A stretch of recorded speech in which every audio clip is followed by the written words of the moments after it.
like, guess it's not a. Oh, hello. I Oh, mean, but you have to. why in the world did we take this off? You I thought always do that, and I'm Logan not Paul prepared. signing with WWE. All right. Yeah. Okay. We're getting right into it. Okay. Oh, we're getting right into it. Yes.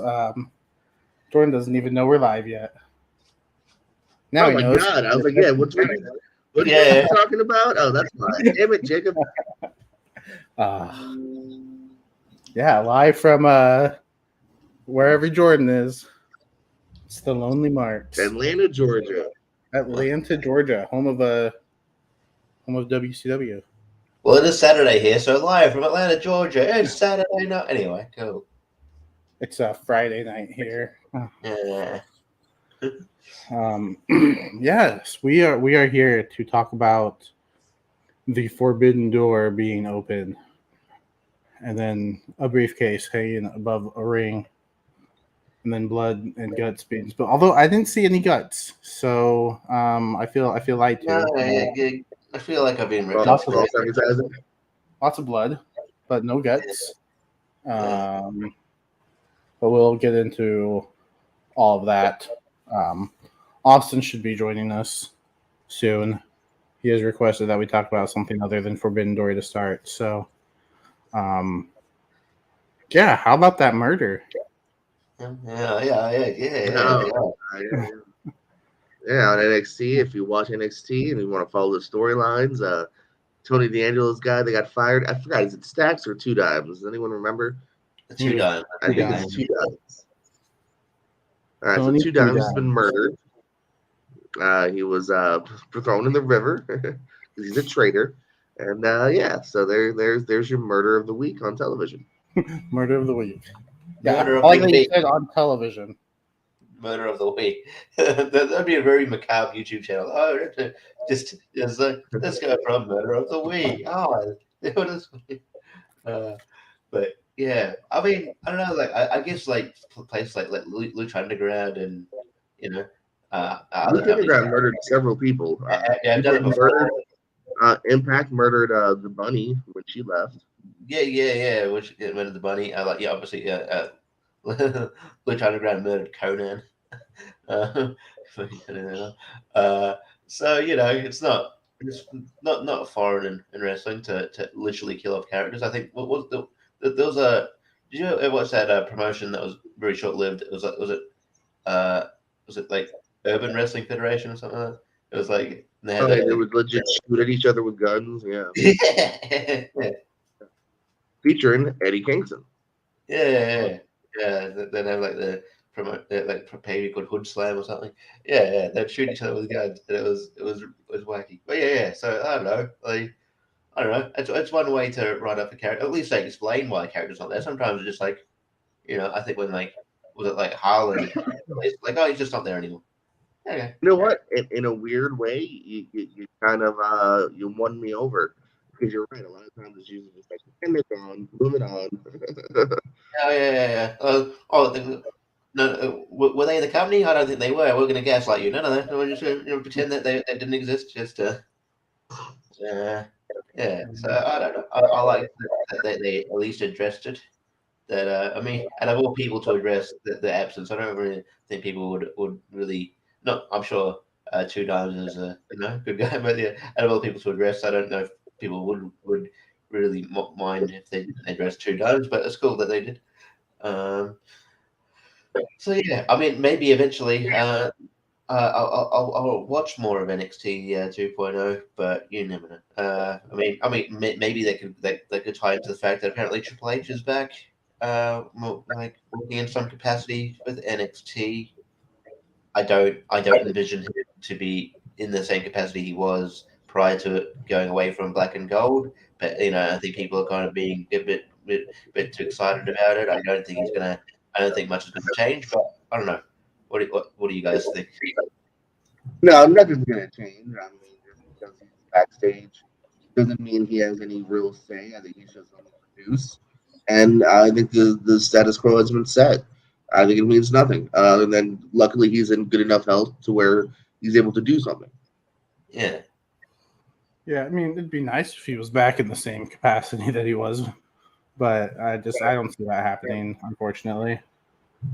Yeah, they've gone too far away from what it was, and they've like for it to be what it was, like they've released too many of the other good guys that would have made what it was. Yeah, so I mean, not that they don't have talented people there, but yeah, I don't foresee it going to Black and Gold, but like, yeah, and yeah, but I don't know, but yeah. Yeah, I mean, like maybe you can make some changes that may make 2.0 it would be more watchable for me, but I don't know. There's wrestlers in 2.0, I do enjoy. I like Solo Sequoia, is that his name? I like, Yeah, I don't hate it. It's definitely not the company it once was. Like there was weeks where I honestly thought it was better than AEW that particular week. You know what I mean? When you had Finn Balor and Kyle O'Reilly and so much talent going on, it's still not that bad of a watch. There's enough talented people and there's enough like kind of old school throwbacks that you make you question it. But there's usually something good in each episode. yeah. And they've still got Cameron Grimes there, and I like me some Cameron Grimes. I wouldn't know. I don't watch NXT anymore. Uh, I just can't get into it as much as I once was. Which is unfortunate because I do watch some highlights and there are some talented people there, but it just doesn't feel the same as it once was. And I don't know. I'll eventually maybe get back into it, but if I'm choosing between NXT and anything else, I'm choosing anything else right now because I don't know. Maybe I'm not giving it a fair shot. yeah. Certainly, I mean, like it does exist in the way it was probably supposed to exist. I don't think NXT Black and Gold, the way it sort of blew up and became this almost like this kind of third brand, like kind of like this very very. I don't think that was meant to sort of be the. I think the idea was meant to kind of take these new guys that a lot of people hadn't heard of, and then train them to be WWE wrestlers. So I think there's sort of going way into what it was supposed to be. I think, yeah, even when like the ECW was around, I think that was like Shane's idea was for that to kind of be the case. So like if you remember far back from ECW, they had like that. There's a segment they did for a few weeks called like the New Superstar Initiative or something, and it was sort of I think that was the idea that was supposed to be ECW in general, but it never panned out that way. But you had like I think like was it Sean Spears was in that Superstar Initiative. There was a few people. I think Kofi Kingston's part of that. So, but yeah, I mean, it does exist the way it was supposed to, but it's just it's not it's not. Yeah, and if Black and Gold didn't exist, yeah, and I'd probably have a easy time watching it. But yeah, the fact that it's just so far removed from what I used to enjoy, it's just hard to get into it. But I'll still keep an update on what's going on, mainly for wrestling with trivia purposes. Yeah. If it ever comes back. And get settled, you sons of bitches. Wow, that was unnecessary. Let me get settled, you lovely human beings. Okay. Yeah, I never criticized wrestling. I just mentioned wrestling with trivia. He was the one that went. He's the one that said if it ever comes back. No, that's why you have 12 points. He has -4. Oh, okay, cool. If this was Michael Turner on the call, he would still beat me somehow. Yes, Wrestling with Trivia coming soon to the Pierce Wrestling channel. Very soon, yes. Very soon, yeah. How long do you think it's gonna take you to travel from Atlanta, Georgia to Tucson? No, I'll be in Tucson on the 3rd or so. Okay, so Sunday. Yeah, like super. I'll be there super early on the 3rd. Yeah. Oh, nice. Or maybe later than that because I forgot I'm having a later start on the 2nd. But something like that. Oh, I just got word that Austin will be here in 10 minutes. He says. All right. So let's just have awkward silence for the next 10 minutes. And Let's have 10 minutes silence. We can have awkward silence, or we can talk about a huge return from the night. Max Dupree's Maximum Male Models finally debuted. oh, did Mace and Mansoor. Ooh, looking dapper. Thanks for those spoilers, Jordan. I love it. Okay. Not you know a what? spoiler. All we do is really- talk about stuff that's happened. It happened an hour or two ago. So Yeah, Maybe for you guys. you know what? I haven't really been keeping. Yeah, you'll know what I mean when you're in Arizona and everything is now 3 hours later for you. I don't want to know. Oh well. No, you're good. You're good because I also know the Rampage results as well. I know who won the Royal Rampage. I don't want to know that. It's okay when you spoil the match. I spoil the show you're not gonna watch. Don't spoil a thing I do want to watch. Don't spoil the show. I don't. Maybe I can put it on in updates the background. I only keep updates on. So and all I did was tell you that two dudes walked out and wearing clothes. That's all I literally told you. Told me who they were. Oh yeah. No, Mansoor, I guess the heel. People knew it was Mace, because Mace was with him in the kind of test run that was leaked or given out or whatever it was. So a lot of people figured Mace was going to be the final call, and Mansoor. At least they're doing something with him. Yeah. So are they especially male models or something, or what's the deal? Sir, let me say it again. Maximum Male Models by Max Dupree. Oh yeah, okay, yeah, the models. All right, and are they heels? I mean, they're good looking and they're kind of cocky, so I guess all they did probably was gonna wear heels at some point. I also watched this half awake, so I might have dreamt this, but I don't think they did anything but walk the aisle. Yeah. Maybe they were wearing heels. It's a very elaborate dream to have. It would be kind of funny if I just dreamt the whole thing and it never happened. Yeah, it was actually Mark Jindrak came back as a reflection of the perfection gimmick, and then it was I don't know. It kind of has those vibes to a degree. Yeah. Lex Luger's the manager. It's sort of like that tag team in NXT, and it was NXT UK, Pretty Deadly. It's kind of like that kind of. They are thing. Pretty deadly. I don't know, but I actually like them. I like them a lot, actually. Yeah, yeah. I wouldn't know. I don't watch. Maybe I need to.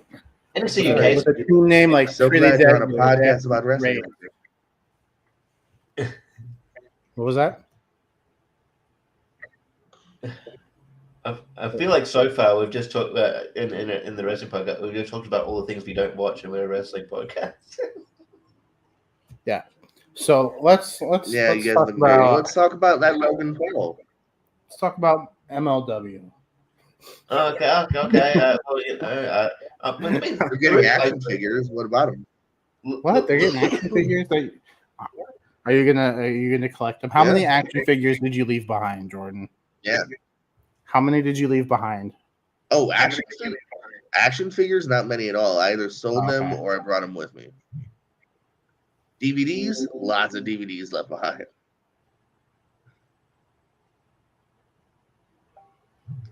We have Boss Fight Studios, who recently released Taya Valkyrie and Juventud Guerrera, and they've also done Pentagon and Phoenix. They are releasing them, so that's pretty cool.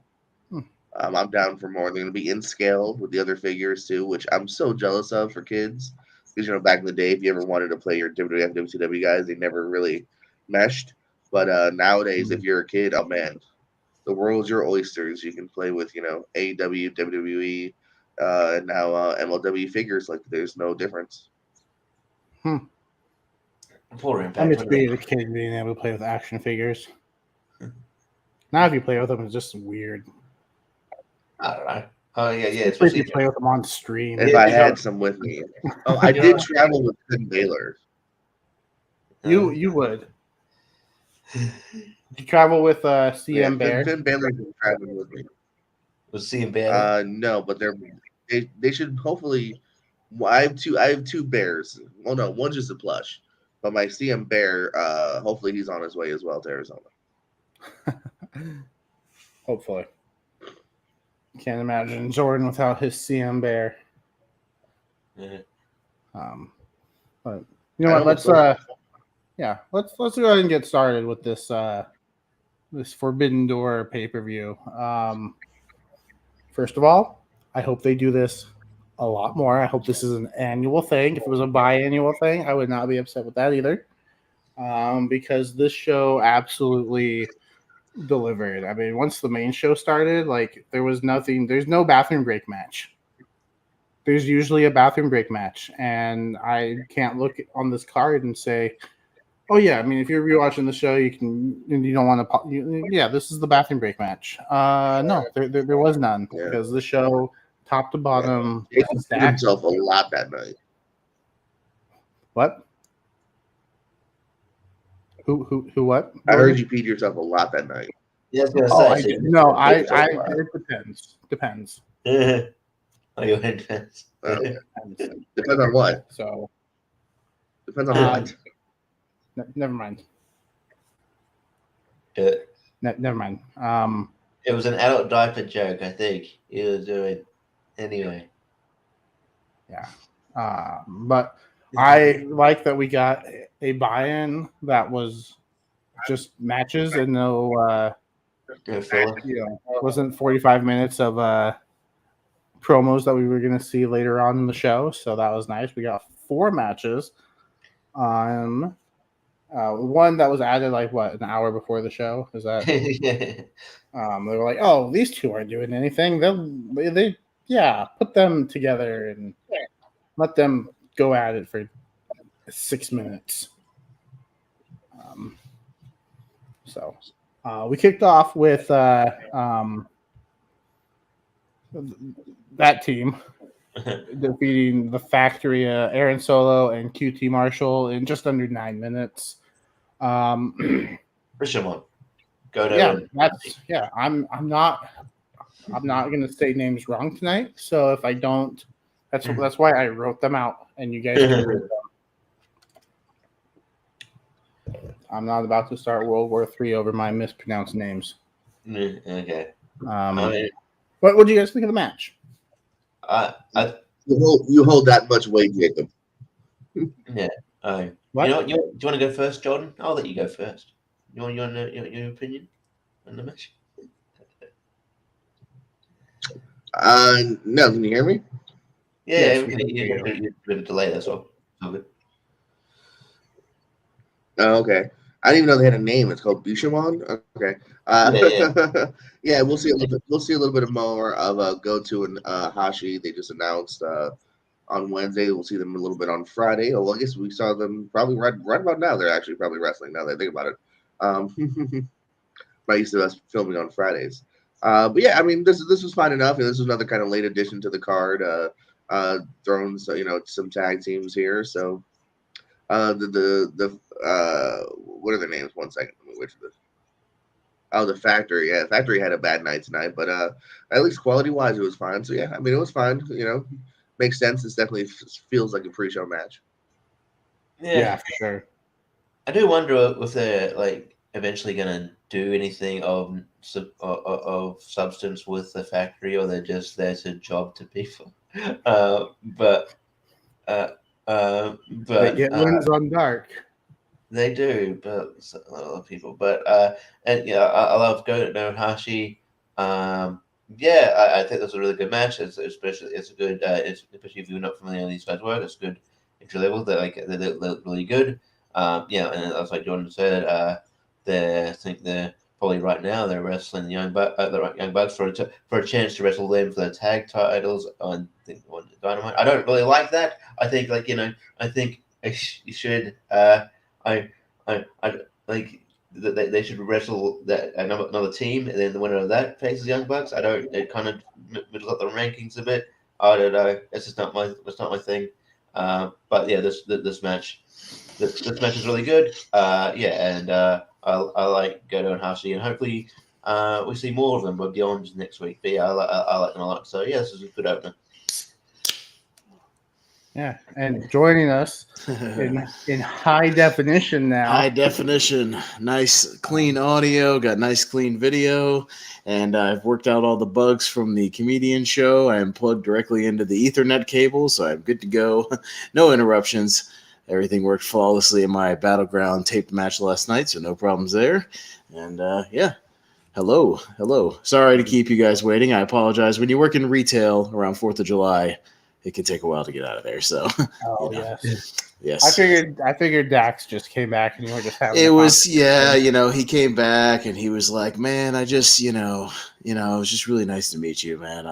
We should go get a beer, and so we went and got a beer, and no, he was cool. He's a good guy. I've seen him a couple of times in the store. He lives near to the store, so where I work at up near Asheville. So, surprised he was back so soon. Sometimes I see him like literally the day after these shows because I know he was on Dynamite the other night, so in Detroit. So he definitely, I guess, was able to fly back here and probably has the weekend off or something, I'd imagine. So yeah, but he's a good guy. Yes, I met Dax Hart, or sort of. I've already kind of met him, but got a picture with him in the store today. So yeah, Dax is a cool dude. And do you see Edge much? Because I know Edge lives around there too. I've never seen Edge, but although there is another store in the middle of Asheville, maybe he goes there. Maybe he shops at World Market. I don't know. I just know Dax lives near my store and shops at my store, and I've seen him. This is probably the 4th time I've seen him. So the first time I saw him actually was after the Hall of Fame where Bret Hart got tackled on stage. You remember that? Oh, yeah. And he was still wearing his Bret Hart jacket he was wearing that night when he was at ringside. So I see he was wearing the same jacket when he came in, and I just immediately just went, "Hey Dax, nice jacket," or whatever he was going by at the time, because I think he was still in the Revival, but whatever it was. Scott Scott. Yeah. So but he's a really nice guy, just shopping, and I bothered him for a picture, but he was very cool. So, I don't think, and I think he mentioned something about he doesn't really get tagged for pictures that much, so he didn't mind. So he's a interesting looking guy anyways. He's a glorious mustache. So that's in that picture. But yeah. So anyways, I watched Forbidden Door, which is why I'm on the show. I watched it. I ordered it. I didn't watch Dynamite because I don't have cable. I've seen pieces of the Blood and Guts match, and I've listened to podcasts about the Blood and Guts match, but but I did watch Forbidden Door, so that's why I'm here. Yeah, we just got done talking about the first match on the pre-show, which I believe we all predicted correctly. So we're all, we all started off the night 1-for-1, which is good for us. Maybe not so much Jordan. I kind of was hoping he'd get that one wrong. I will say the buy-in, I was half watching and half making my nachos for the evening, my crock-pot queso and my taco meat. So I was sort of like peeking out of the kitchen at the TV and kind of half watching. So I only caught like pieces of each of these matches, but I mean, they were fine for what they were. They were what they were. They were little pre-show matches. Most of them 6-7 minutes, no big deal.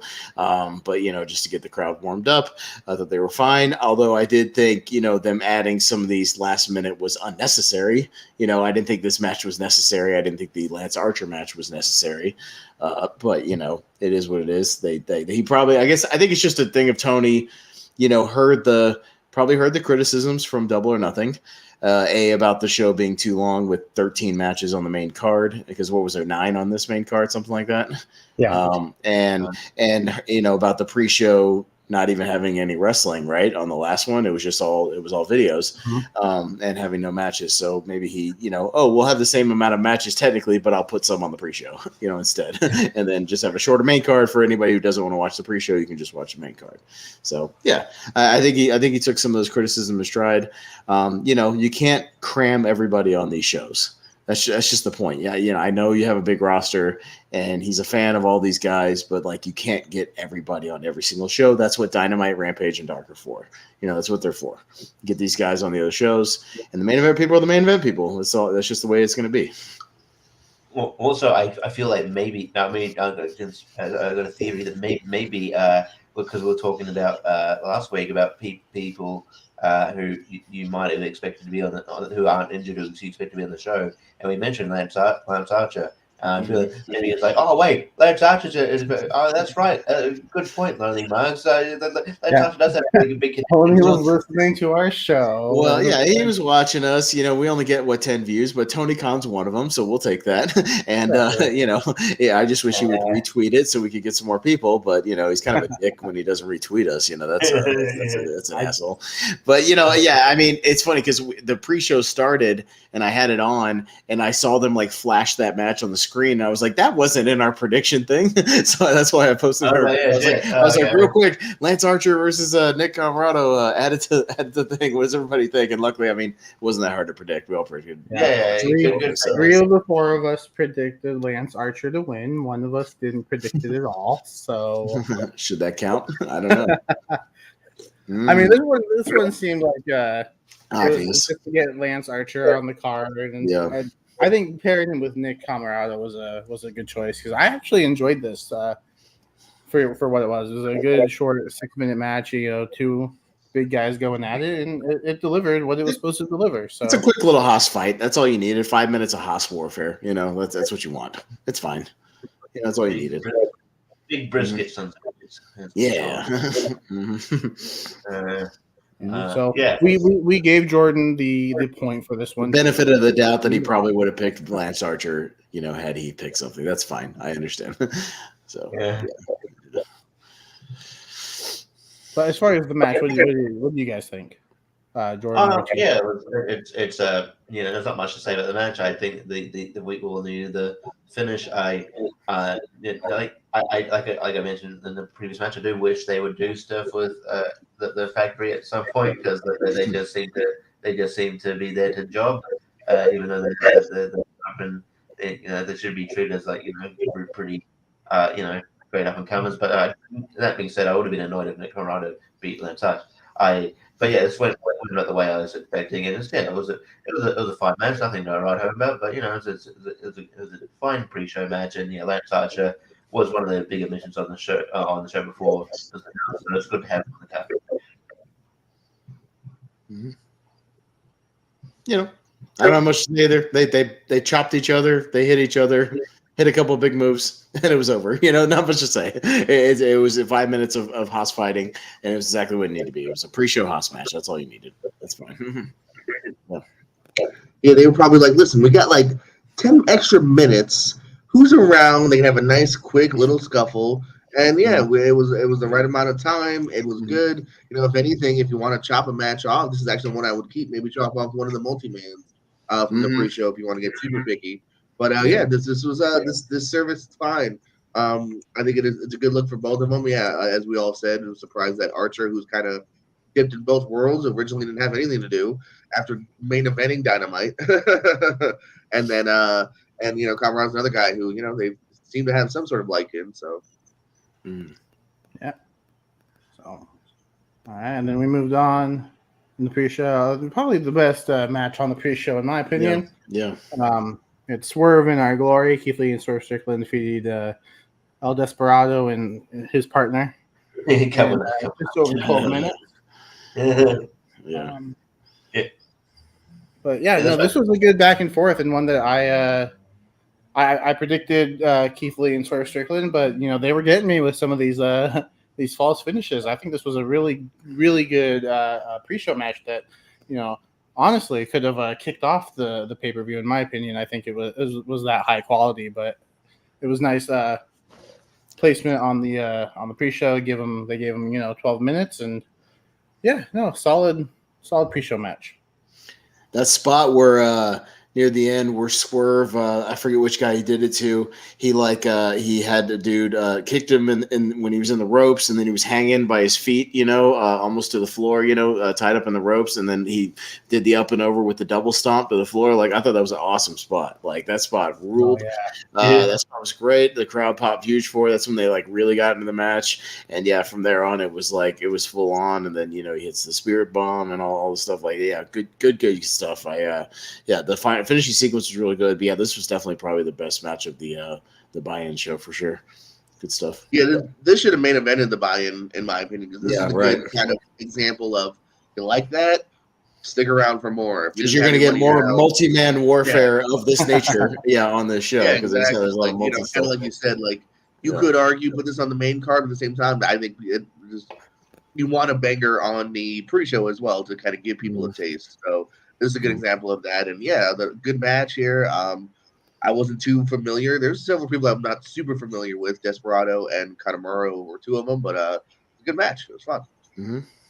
Yeah, I'm the one that goofed and said that Suzuki gonna win this match just because Keith Lee and Strickland look like they're heading for a breakup here, but I don't know if that's gonna maybe there's a swerve, no pun intended, and then they stay together. But yeah, so I was just reading the story, and then they did a good job of making me thinking that Suzuki was going to win. But yeah, I didn't do, as you will see as we go through this card, I didn't do great in my predictions. And this is the start of my downfall. But yeah, this was a really good match. And yeah, this was fun. And I also agree it should be the last match because on the pre-show, because as we'll get into right now, wasn't a fan of the last pre-show match. So anyway, the last pre-show match, which, by the way, I think only the two of us down here predicted correctly, which means we got all four on the pre-show correct, which put me at an even bigger high going into the main. I was so excited. I was like, I'm 4 for 4 already. This is fun. And then and then we all ended up tying at the end, and I was like, oh shit. Oh well. What are you gonna do? So maybe I'll beat Jordan, and then by the end of the night, well, at least I watched a really good wrestling show. Right. But yeah, this last pre-show match, I'm with Richie. Max Caster in the Gun Club, Billy Austin, Colton Gunn defeated Yuya Yamura and the New Japan LA Dojo of Alex Coughlin, the DKC, and Kevin Knight. So yeah, Richie, why don't you go ahead and kick us off with this one? Okay, so the match is about to start, and then Danhausen comes out, and then when Danhausen doesn't come out, Danhausen he has he comes out, but he has a new theme for the Gun Club, the Arse Boys, and then the Gun Club get pissed off and then just chase them.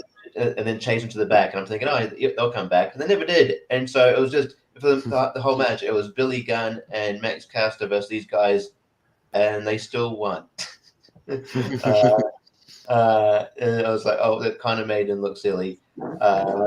Hey, did you see how big and shredded Billy Gunn is? He could take care of business. That guy shouldn't be that shredded for his age. He's a freak. Right? I don't understand how big, how what guy's so big. Ginormous.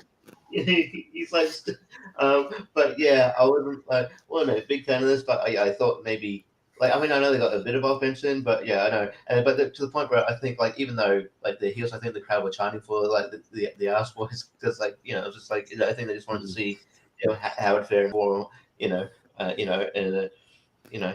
equal footing. So, but yeah, I wasn't a big fan. I do like the act of in the Gun Club and the Acclaim. They're getting really over. I think the Acclaim are going to be big baby faces if they're not already. I wasn't a fan how this match was laid out. I think if you were AEW you have to get Acclaimed on the card because they're really good. So but yeah, I don't know. I could have done this match. Yeah, I'm there with you. If this match was cut from the pre-show and those 5 minutes were given to, Keith Lee and Swerve and Suzuki Gun, I would have been fine with it because, you could have accomplished what you accomplished in this match on an episode of Dynamite. Realistically, you could have cut this match and had 2 or 3 video packages setting up the main event, and I would have been okay with that because you still would have had 3 matches on the buy-in.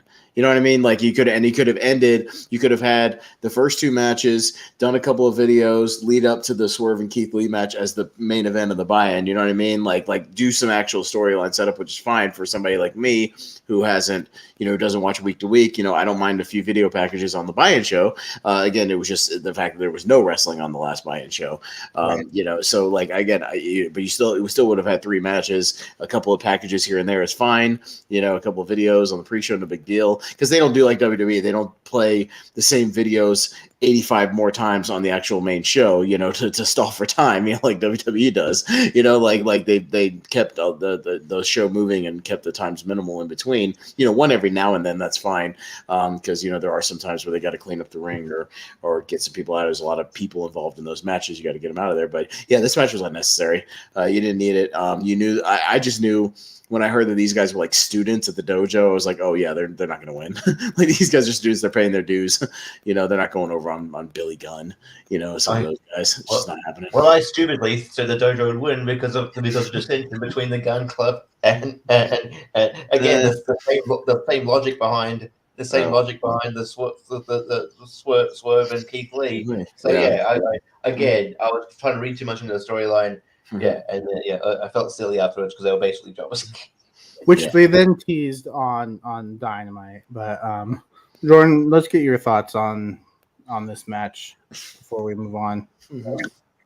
I had predicted wrong as well. I even though they're billed as the LA Dojo, they've been at it a couple of years now, putting on some pretty good matches. If you ever watched like New Japan Strong and whatnot, so they're not like 6-month-old students that have no chance. Like, they've actually held really good matches, and so I kind of just looked at it like, all right, well, there's going to be some sort of shenanigans, and there was shenanigans, but the shenanigans didn't stop Billy Gunn and Max from winning a handicap match, a 4-on-2 handicap match, which doesn't totally make the dojo look that great in my opinion.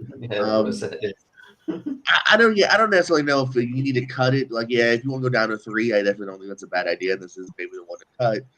Or, like I said, at least shuffle the order around for it to end on this. It was like, okay, one, it makes Austin, and I know Austin and Colton are kind of supposed to be dumbasses, but, like, is that next level of, like, who are they chasing? Like, we have no idea where Danhausen is. The song stopped playing. Where are they even going? They were in that elevator with Eddie Kingston from Double or Nothing, that freight elevator, and they were going up and down the freight elevator and brawling around in there. So they just disappeared for a little while. It was anarchy in the arena with the ass boys. So it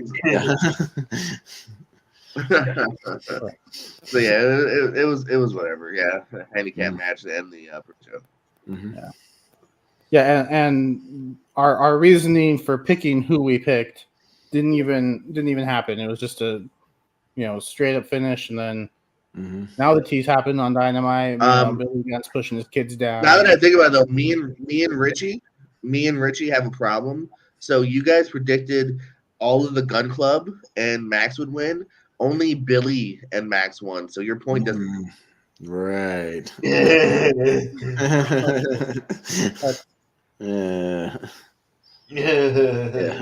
At least we made a prediction. So, we'll just strike this match. Point on Lance Archer.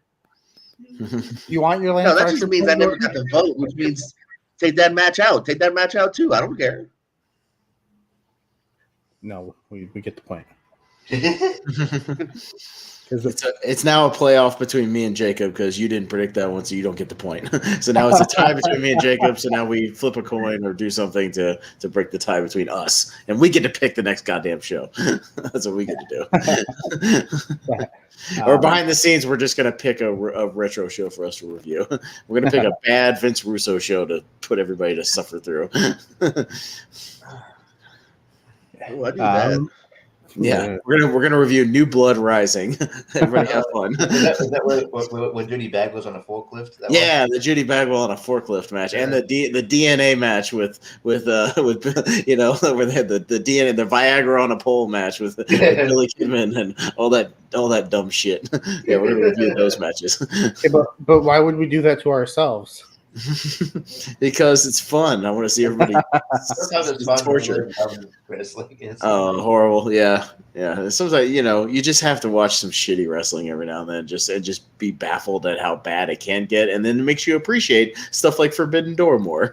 That's what it does. And then you go like, oh, this is a really good show. You see how bad it can get with bad booking and bad characters and bad storylines. And speaking of weird things that popped up last minute, it screwed up my predictions. When all of a sudden, just out of nowhere, they go, oh, the winner of this next match gets the advantage of blood and guts. Well, shit, I would have picked the fucking heels then. I would have picked the baby faces, assholes. You can't just do that to people who've already done predictions for this thing. Come on. Yeah. Tony saw our show. knew that we were going to win this predictions contest. Yeah, I was like, and changed wait a in the minute. last second. First of all, we got to get Lance Archer on the show, and Uh-huh. now we have to change the outcome of this match Mhm. because we want Jordan to win again. He's our favorite for whatever reason. Yeah. But yeah, no, I mentioned it in our private chat that we have that had this been the stipulation. From the beginning, I would have picked the damn heels because heels. You always do a War Games match, or at least a good War Games match with the heels having the man advantage. I know NXT didn't they do one? Did NXT do one where like the baby faces had an advantage and it was just weird? Like it was like it just didn't work. I think so. Yeah. Yeah. And it's just like that's just not how you do it. Then you got a dynamic where there's 2-on-1 where the baby faces are teaming up against a heel. The heels in peril. Yeah, it doesn't make any sense. Yeah. It's just every class. Even when we did, I refed a War Games match. We did a vintage in Orlando, and even then, yeah, we did the gimmicky, coin toss and had the heels, have the advantage. Like that's what you just do. That's the drama of the matches. You have the heels, and then the big baby face cleans house at the end. So, that's what you do. So, yeah, had I known that going into this, I would have picked Jericho's team to win this one pretty handily. So, but we neglected to mention, by the way, that they did a very smart thing. Kevin Kelly joining the announce team was awesome. Yeah. He was awesome on the show. He was so good. He made and I've always liked Kevin Kelly, especially when he calls New Japan. And I think that was such a smart decision because we've all heard. I don't know if everybody's heard JR call New Japan on that one show they used to do with Josh Barnett. It's not great. It's not great. And again, he tries, but I wish JR would just kind of go behind the scenes and again, he could come out every now and then for a match here and there. But yeah, I thought the Excalibur, Taz, Kevin Kelly team was like dynamite for their portion of the show. I thought they were great. Well, So. I don't know. Like if you watch Dynamite, that they might be. That's where they might be going with JR because he wasn't on the whole show and he just showed up for Blood and Guts. So they might be to call Cesaro. Yeah. Call him Cesaro the whole match. Yeah. Oh my God, it's Cesaro. It's Dean Ambrose. I mean, Daniel Bryan. Yeah. Shit. Daniel Bryan. Yeah. So no, I liked what Kevin Kelly brought to it. He was very knowledgeable, obviously, with all the guys and their gimmicks and their moves and all that stuff. And he's always been a really good announcer. I've always liked him. And I just thought he never really got enough respect back in the day. But I'm glad he's found a following now. He's really good. And I thought him and Excalibur and Taz working together was a great. I'd like to see that honestly going forward for every pay-per-view. But I know Kevin Kelly's not like a regular AEW guy. But if they ever do these New Japan things, like definitely bring him in, like especially for Forbidden Door next year if they do it again, or even if they do another New Japan, like main event or semi-main event, like bring him in, man, even just for those. That'd be awesome. I'm down for that. Yeah. Yeah. Well, I mean, not to be cocky, but me and Jordan had this before. That had the sex win before the stipulation. That's not as impressive as predicting Max Caster and the Gun Club to win. Come on. Yeah. Anyway, I just thought it was not like I obviously think that the Jericho Kingston feud was going to continue. So I thought, obviously, to build heat, you just have the Jericho's team win. And yeah, I thought this match was really good. One of the better matches on the show, actually. I think it was a really good showcase for Shota Umino. I thought he looked really, really good. I don't know if he's back in Japan or they're going to do more stuff with him. They did a segment backstage where then they threw a fireball into space. That's what Jericho does now. But like I would love to see more Shota Umino, and he got really over as the match went on. So this match is really good.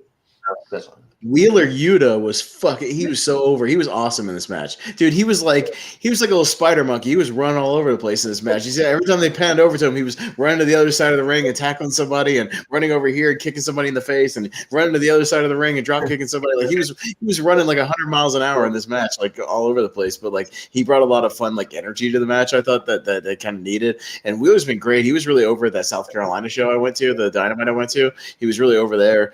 I'm glad he's he's kind of getting over and getting a following. He was great. But yeah, Eddie Kingston and the Suzuki like chop off, and their stuff was so much fun.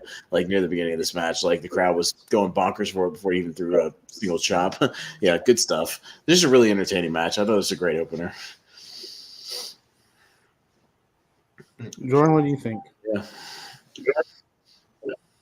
No, this is a good opener. In retrospect, I can see why they opened it up with it. It's a good way to showcase some of the top guys in both companies here.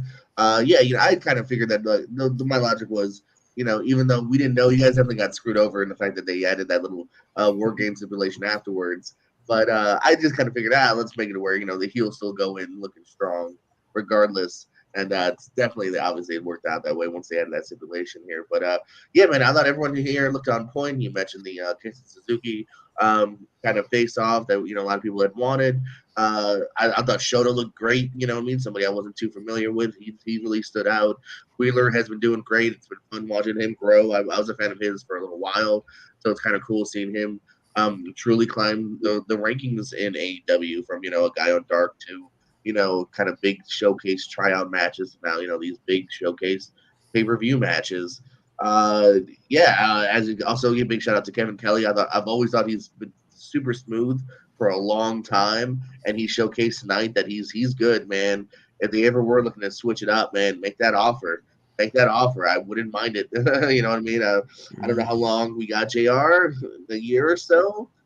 I wouldn't mind if Kevin Kelly slid right on in, man. I've always thought he was really smooth. Yeah, he signed an extension for like 3 years or something, didn't he? Or something like that? Yeah, he re-signed. Well, then never mind. Yeah. I think he's being relegated. Well, not relegated, but being moved to Rampage. So. Yeah, just I know at some point he was like a talent guy for WWE. I just I wouldn't mind him being that talent guy that maybe goes out and scouts talent, or is just like an agent, or helps these guys with promos, or helps them with the characters, or just is just a backstage guy, kind of an advisor, consultant. He's got a lot of knowledge obviously to give. I just think his best days of announcing are behind him, and again, that's no disrespect to him as an announcer. He's a legend. He's the greatest. He's the best ever.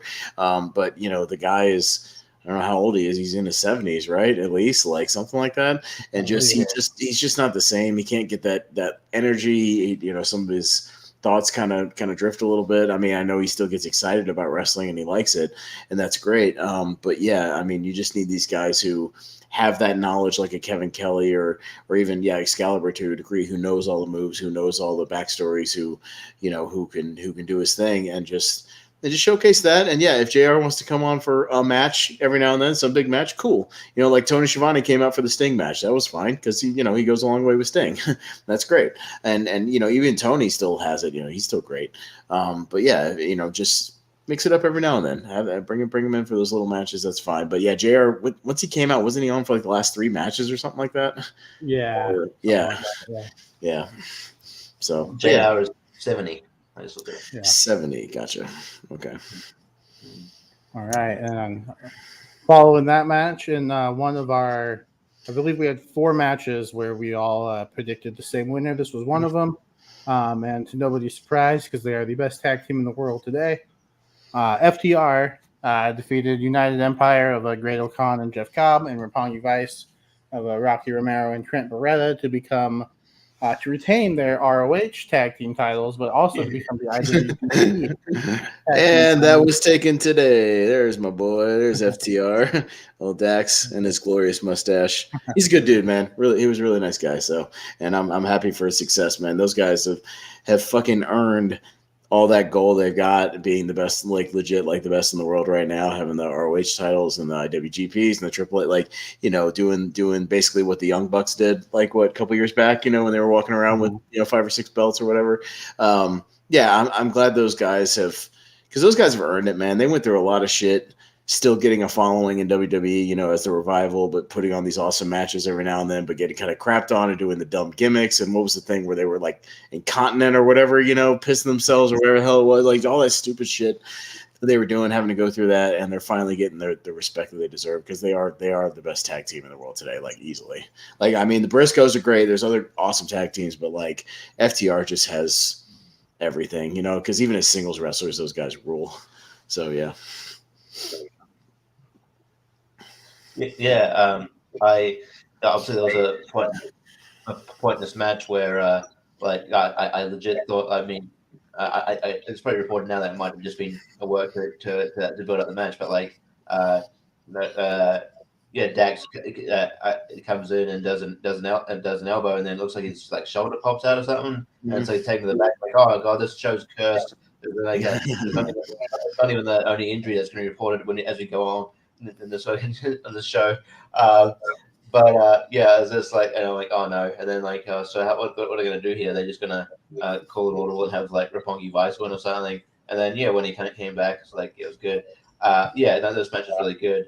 I think all four teams work, all three teams work together very well, and I'm glad to see FTR getting the success they're getting, and I think they're amazing, and it opens the door for a lot of other great matches. So maybe they show up on Impact now when they're tag titles. I don't know.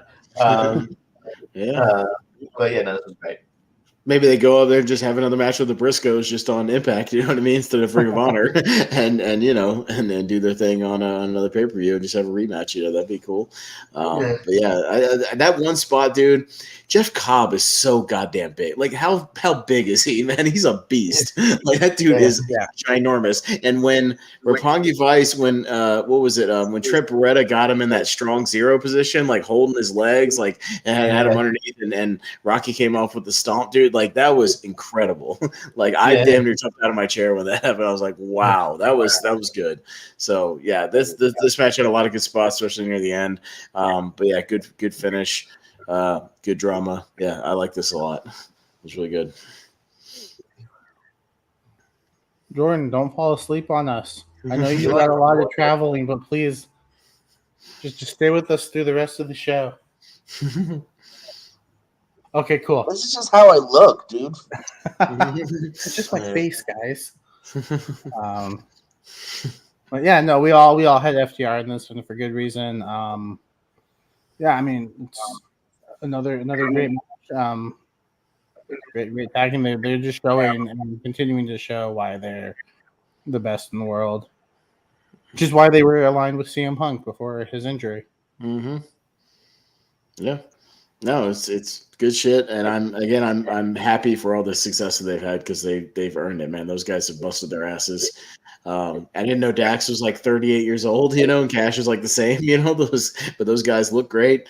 They work like young guys, but they know how to do things safely, and I hope that they have still another 10 years of matches at least. Those guys are awesome.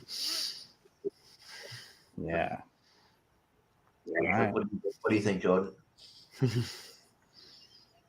Thank you, Richie Goodacre. Yeah. I was waiting for Jacob to say something. All right, well, cool. I'll just talk. That's why he did say. He did say, "What do you think, Jordan?" And then you just sat there. So, sorry, I forgot. I was waiting for an apology from Jacob. All right, we're still okay. Anyways, so all right. So AEW, you're going to be waiting for that apology. I have nothing to apologize for. Yeah. No, it's a good match. I think we all kind of figured, okay, if anyone's going to walk away, multiple champions, it's FTR. It just makes sense. Obviously that they have the IWGP titles. Maybe we'll see them in Japan, have a tour over there. That'll be cool. They can have some really great matches with some teams over there.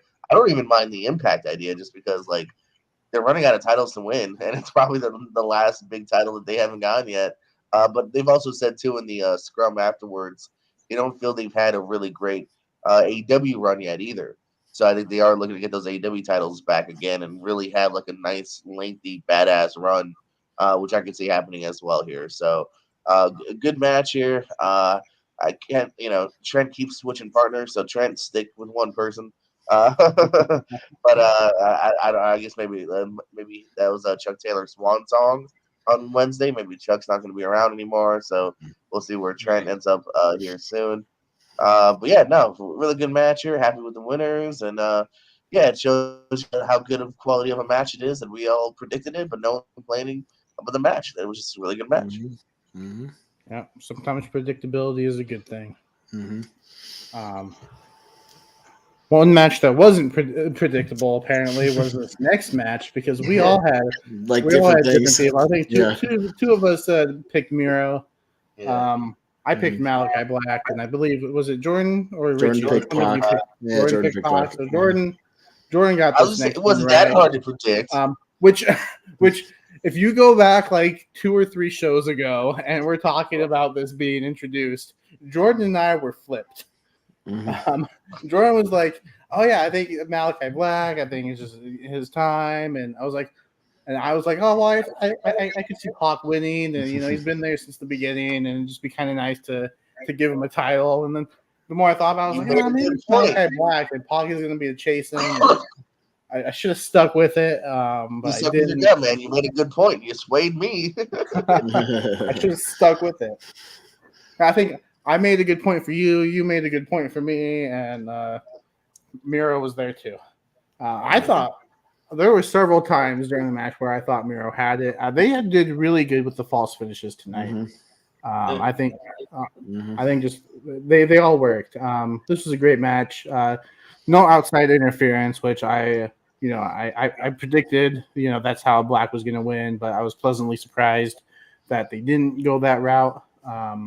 There wasn't too much outside interference on the whole show. I think that was another thing you took away from, the criticism last one. Because what was it like? They had 4 or 5 matches in a row, like on Double or Nothing, that had like outside interference. I mean, there was occasionally we had like what Gato or whatever in the one match, interfering a little bit, but not really doing like that much. Just like 1 or 2 spots. But there was nobody like running out from the back. Like it was like if there was a manager there or valet or somebody, kind of doing stuff. But that's not the same as like literally people running from the back WCW style and like every match, and interfering with stuff, that's different. But yeah, like I think they kind of took some lessons from that and just let these guys, like, you can have people go over strong.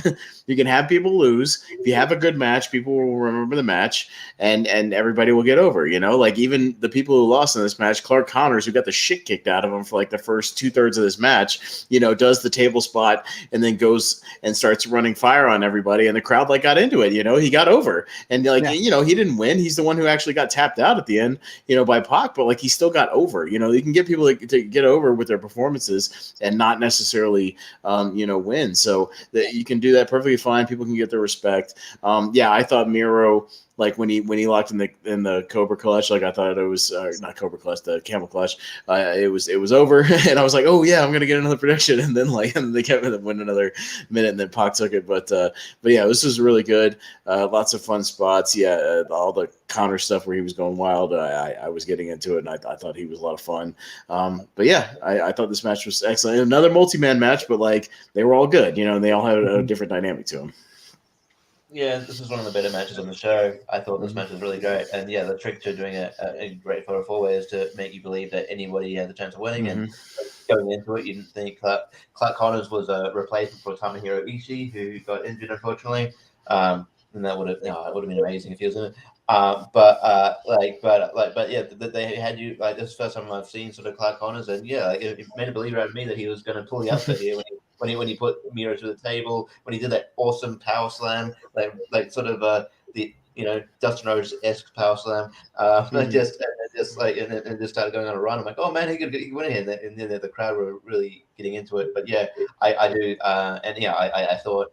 Like Austin, I thought Miro had it here. I was like, all right, cool. I did a good job predicting Miro, but I do think like Pac winning it, it makes a lot of sense. He's been there since day one, and I think I'm happy for him. He's a really good worker, and as much as I like the stuff with him teaming with the Lucha Brothers, I think he needs to do his singles run for and show what he can do. So yeah, I'm glad he gets an opportunity, and yeah, I wouldn't mind seeing like a one-on-one between Pac and Miro down the line, or maybe yeah. So it was fantastic. One of the better matches on the show. So, Jordan. Yeah, this was the best 4-way of the night, which is kind of interesting to say, considering who was in the other 4-way and what it was for. I kind of agree. Yeah, no, this is how you do a 4-way here, man. As what you said, like you literally thought even Clark Connors had a chance. Like, I mean, he came out a star. You know what I mean? People that saw him for the first time that night, know who he is now. And Everyone looked like at different points that they might have had it. I'm fine with the winner here. Surprised we didn't see any kind of follow up this week. So we'll see how much this title gets used. Hopefully, it's put on the back burner too much. But yeah, I think Pac finally gets that big title win here. Really fun match. Yeah, and, yeah, not much more to add here. I really like this one. I thought it was really good, really well, paced and given for each guy. Mm-hmm. Yeah, and I felt obligated to root for Clark Connors through the match because he is from the state of Washington, as I am. I think the state of Washington was well represented at Forbidden Door because Clark Connors put on a good show. Swerve Strickland is from, I believe, Tacoma. And Dax is from Asheville, and that's where I'm residing right now. So I can root for FTR being announced from Asheville, North Carolina every time they come out. So yeah, we all have kind of somebody to roll with. But by the way, this would have been a different match if Ishii had been in it, if you think about it. Like, because you wouldn't have had that fiery Clark Connors stuff. I think you would have had a lot more just back and forth, like toe-to-toe stuff between like Miro and Ishii, just like doing like Haas warfare in the middle and doing more like power stuff to Pac and like, man, it would have been a different dynamic of a match. I think even just having him in it instead of Connors. I kind of wondered, just looking back on it, if he hadn't have gotten hurt, if he had been in a match, just how different it would have been. I mean, they probably still would have put Pac over, obviously, but like just how different a match was. I think Clark, having that underdog aspect and nobody, thinking much of it, and then literally getting a "Let's go Clark," chant, as he's running fire on everybody and winning the crowd over, much like Wheeler Yuta kind of has lately, was just a really cool thing to see. Just sort of, story of the match, kind of a thing. So, I thought he brought that kind of underdog dynamic that was a lot of fun. So yeah, I really dug that. Yeah. And then the state of Washington was once again well represented in the following match because Darby Allin is also from the state of Washington, and the Dudes with Attitudes. This was another one that we all predicted correctly with the Dudes with Attitude defeating Bullet Club, El Phantasmo, Matt Jackson, Nick Jackson, in just over 13 minutes. Again, these are Wikipedia numbers that I have, so they might not be. I don't know how accurate the match times are, but that's what I got. But yeah, no, this was another multi-man match there. So Jordan, we'll start with you this time. What do you think of this match? Oh yeah, fine. I think it was supposed to pick a layout. Your audio is really bad right now. Are I'm you sorry to say. blocking your mic? Yeah, I can't really hear you too much. I'm sorry. No, you're fine. Can you hear me now? Yes. Yeah. Yes. Much better. Yeah. I think I was slouching. As I was saying, 5 stars. No. No, this match was fine. Nice little get another 6-man tag here for Hikuleo. Got taken out because Hiromu couldn't make it, so he's still able to play a little bit of a factor here. Of course, you had the really fun intro of Sting.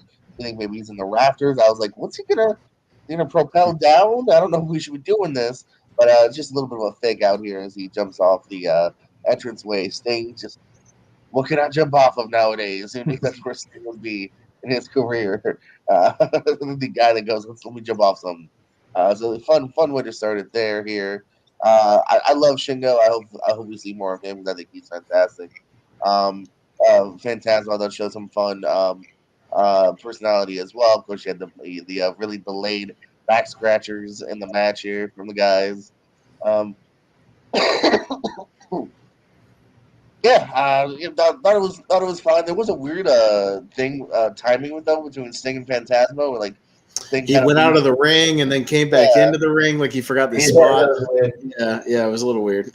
And then just came back and grabbed his nipples. Yeah. So yeah, I mean, definitely a little bit of some odd timing there. I'm sure it happens though. A lot of moving pieces in a 6-man tag sometimes. So, but yeah, that thought it sufficed. I figured Dudes with Attitudes would get the win, the nice face win here, and that's what happened.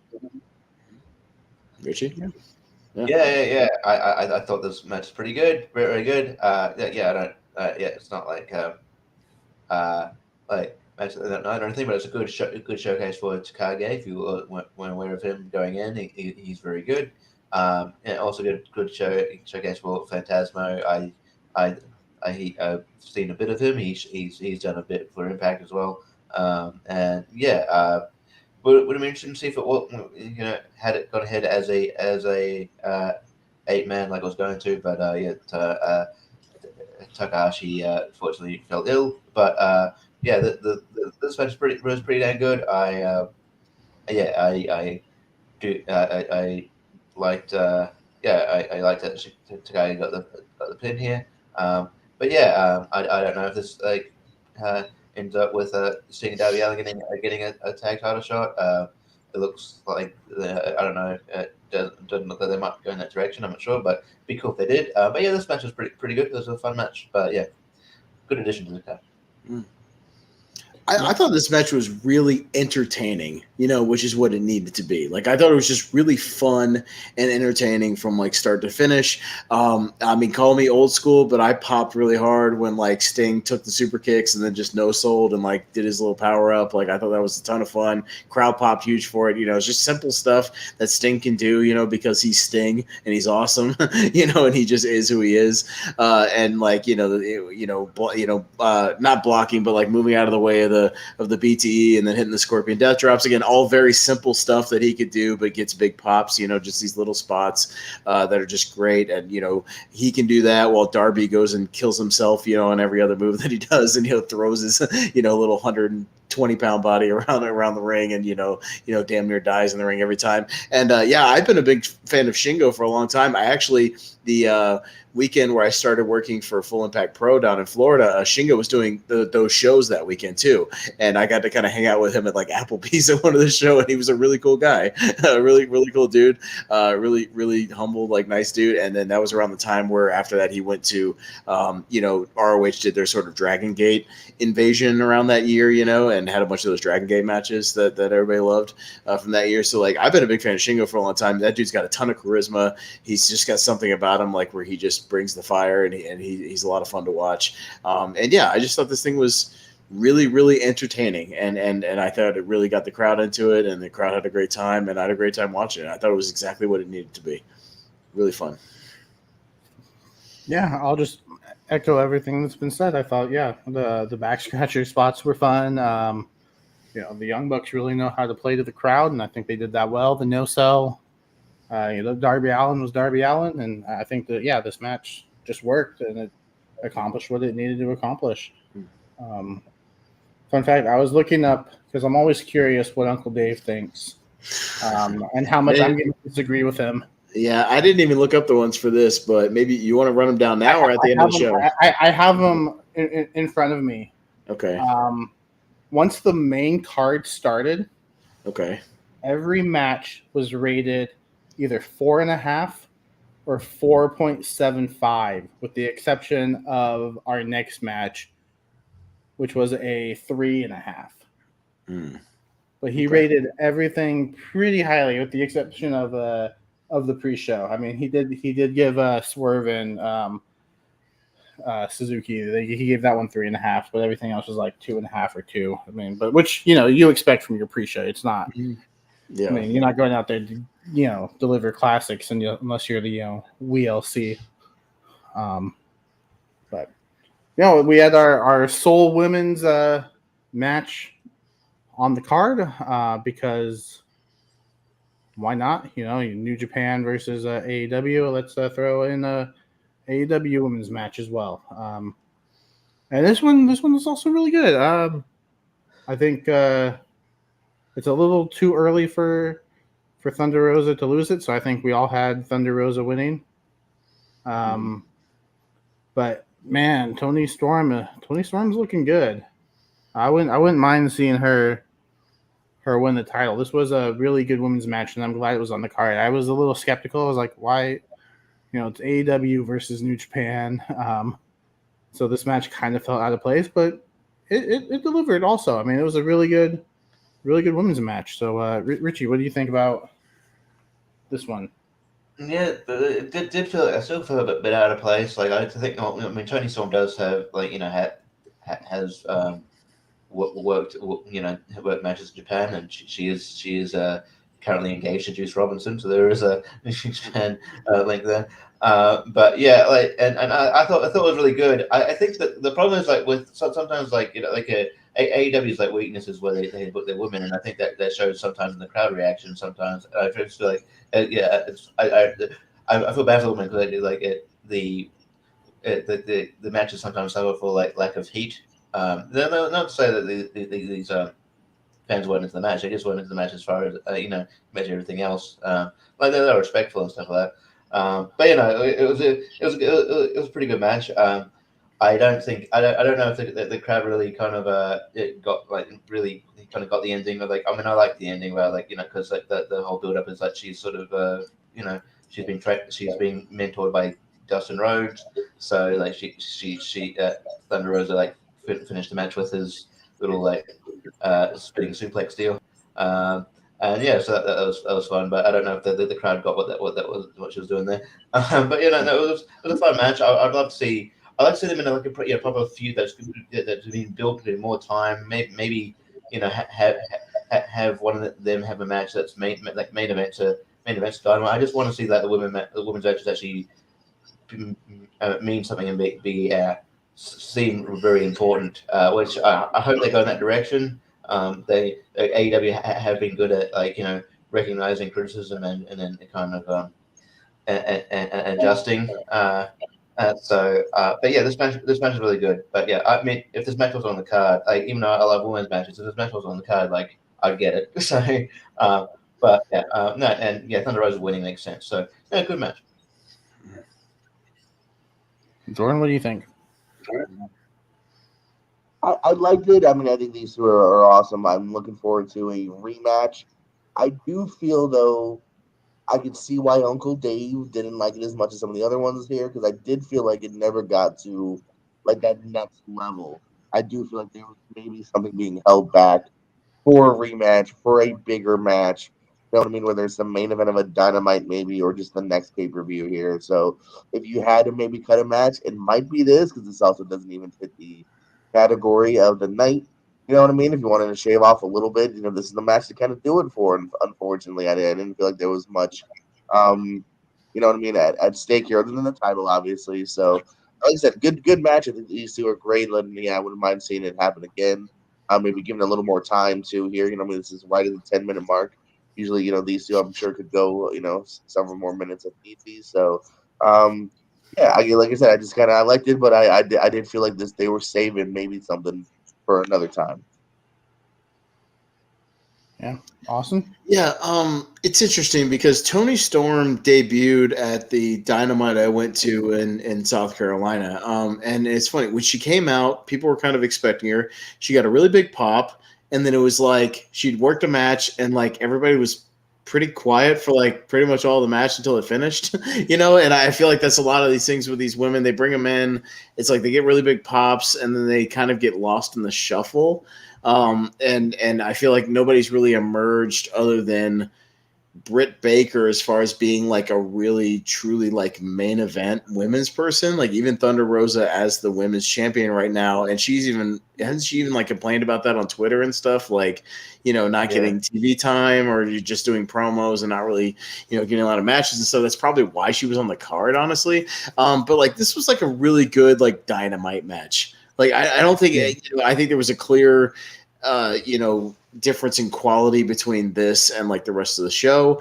Not that it was like bathroom break quality or anything like that, but it was like it was 10 minutes. Everything they did looked good. They worked really hard, but it was like it just lacked like kind of like Richie was saying, like that spark to like take it to the next level, or that investment in the match to take it to the next level, because you're just not invested. I'm just not invested in Thunder Rosa is like a champion, because I don't understand her character. I get she's just like, oh, I'm doing this for my family and my heritage and all this, and that's all well and good, but I don't feel like that's been earned a lot, or she's been in that position. So and it's unfortunate because she's a good worker. Toni Storm's a good worker. Ember Moon, whatever you want to call her now. All these people are good workers, but I don't think they've been showcased terribly well on the shows, and it shows in, like you said, the lack of heat for the match. is evident during these matches. Like you can see it in the crowd. Like they're there, they clap, they pop for a couple of the big spots here and there, but it doesn't have the same level as like the next match we'll talk about here, where like you have somebody like Orange Cassidy who gets like the initial pop, but then like you can feel the crowd being like, holy shit, like this might actually happen. You know what I mean? Like him going over something, like there's that investment, and it just wasn't there for this. So like good match, everything technically really solid, but easily the weakest match on the show, like other than the pre-show stuff. So yeah, we went from my least favorite match of the night, which it feels weird saying that because it's still a really good match. Mm-hmm. But we went from my least favorite of the night to this was honestly my favorite match of the night. Not only because it was the most surprising, but this match stole the show. Man, this is so good. Yeah. I am so sorry, Orange Cassidy, for saying you didn't belong in this match. I was wrong. I will own that because this match was so good. There was, like I said earlier, the false finishes for the whole night worked. They had me thinking, oh, maybe I'm wrong.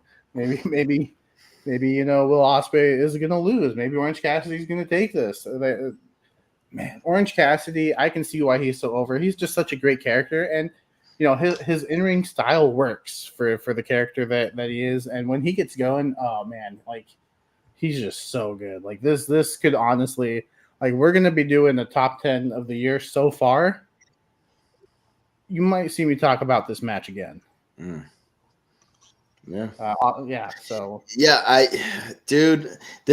were texting, like, I think when this match was over, just in the chat, I was just like, holy shit. And I was just like, dude, like that match was awesome. The crowd even got to the point where, and we all, I think, predicted Will Ospreay to win.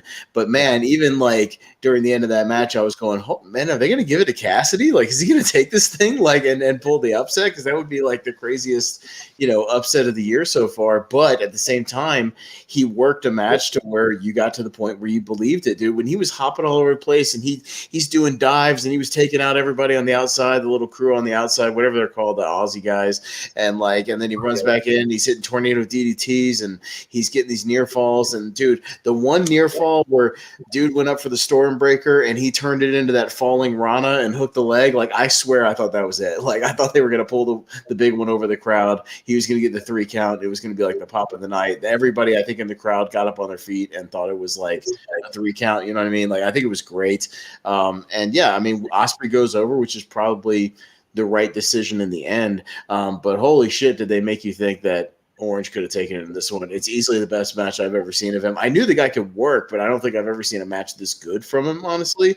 And I don't see a ton because I don't watch week to week. But this match won me over. It stole the show for me. I thought this was the match of the night. Like easily, I thought this was awesome.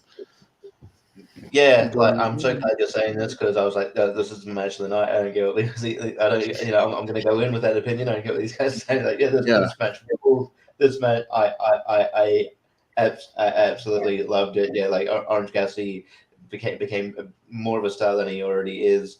Like they made you believe he was going to win it. We haven't brushed on it, but like fucking like Shibata comes out at the end. That's amazing. That was amazing. I had no idea he was coming. That was at least one of the person I was least expecting to come out, and he just got a massive pop. And the sunglass thing. That was amazing. And then if you watch Dynamite, he gets his old. He doesn't have "Where's My Mind" anymore. He's got his old indie song back from. The Jefferson Starship song. Yeah. And like he's got this different. Yeah, and then like he has this he has a match with like Ethan Page, but he's more over than he was prior to this match. He's an actual he's a superstar. This match rolled it. It's definitely a 5-star match. I think it. I could definitely see them doing a lot more of Orange Cassidy now. Maybe have a TNT title run in the future. I think it's fantastic. And all the praise for this match is the best match of the show. Mm-hmm. I wouldn't mind. I mean, I haven't watched AEW Rampage yet, so I don't even know if he's in the Royal Rampage. But I wouldn't mind if he won the Battle Royal and was Moxley's first challenger for the interim title. Spoilers for the main event, but Mm. like I wouldn't mind seeing that. Jordan, what do you think about this match? Yeah, man. I have to put my words on a plate and eat them right now. I was definitely one of the people that was like, oh, I don't know. Couldn't this be Derby or couldn't this be a different singles match than Cassidy? I will shove those words down my mouth. This is really good, man. This is really good. This is a lot of fun between these two here. Again, like we were saying with the 4-way, it had you invested to the point where you're like, all right, man, Cassidy's fucking popular. He's gonna have a Japan run, maybe. Who knows? Like he's that popular. They picked him for a reason. You know what I mean? And then even you saw him follow up on Wednesday. He's someone that they're really high on, and I think we are probably the year of seeing him hold some sort of title. In the 80s, he would put it in the backpack. Carrying the title with him in a backpack in the ring. So I can't wait to see that. And yeah, this is a lot of fun here. And yeah, oddly enough, from a match where I would maybe change it, is maybe one of the ones I would never change maybe anything of it. So See, here's the thing, though. It was a good thing and a bad thing. This match was as good as it was because I feel the show kind of peaked at this point, honestly. Because then going into these final three matches, like I'm not saying there was like a huge drop off or anything, but I'm saying that the show just completely like peaked for me as far as my excitement level, and I think nothing after this like kind of lived up to that. Like everything else was good, but it was like the show like built and built and built and built, and you hit like the top of Mount Everest with like this one, and then everything else was like kind of a slow descent, like still good in that upper level, but like not quite as exciting. You know what I mean? So like it was strange because this match ruled, but then like the other matches were good, but like they never quite hit this level again. So it was kind of a double edged sword for me, looking back on it. Yeah, I was definitely excited to see the debut of Claudio Castagnoli, not Johnny Gargano. Sorry, Jordan. But I would have been fine if it was Johnny Gargano too. But Claudio's had a good week. This is one that me and Richie both unfortunately got this wrong. I thought they would have put Zack Sabre Jr. over. Maybe not clean to keep Claudio looking strong. You don't want to make him look weak in his debut, but I don't know. Now that Bryan Danielson Zack Sabre Jr. match just doesn't look as intriguing to me as it would if Zack Sabre Jr. had gone over on the handpicked opponent from Bryan Danielson. But regardless, this was also a great match. I didn't enjoy it as much as the previous match, but I still really enjoyed it. It was great to see Claudio back in the ring after however many months he's been away. Both in this match and then in Blood and Guts, which we'll get to in just a few minutes. But yeah, unfortunately, I got this wrong. But however, great action throughout. Somebody who wasn't too familiar with Zack Sabre Jr., I really enjoyed his work in the ring. I think he's a great heel. So when that Bryan Danielson Zack Sabre Jr. match does happen, although I'm less intrigued because he's not coming into it as strong. I was like, well, Claudio beat him, and now I'm going to beat him. But whatever. I'll still look forward to the match. This one was great. Jordan, what do you think about this one?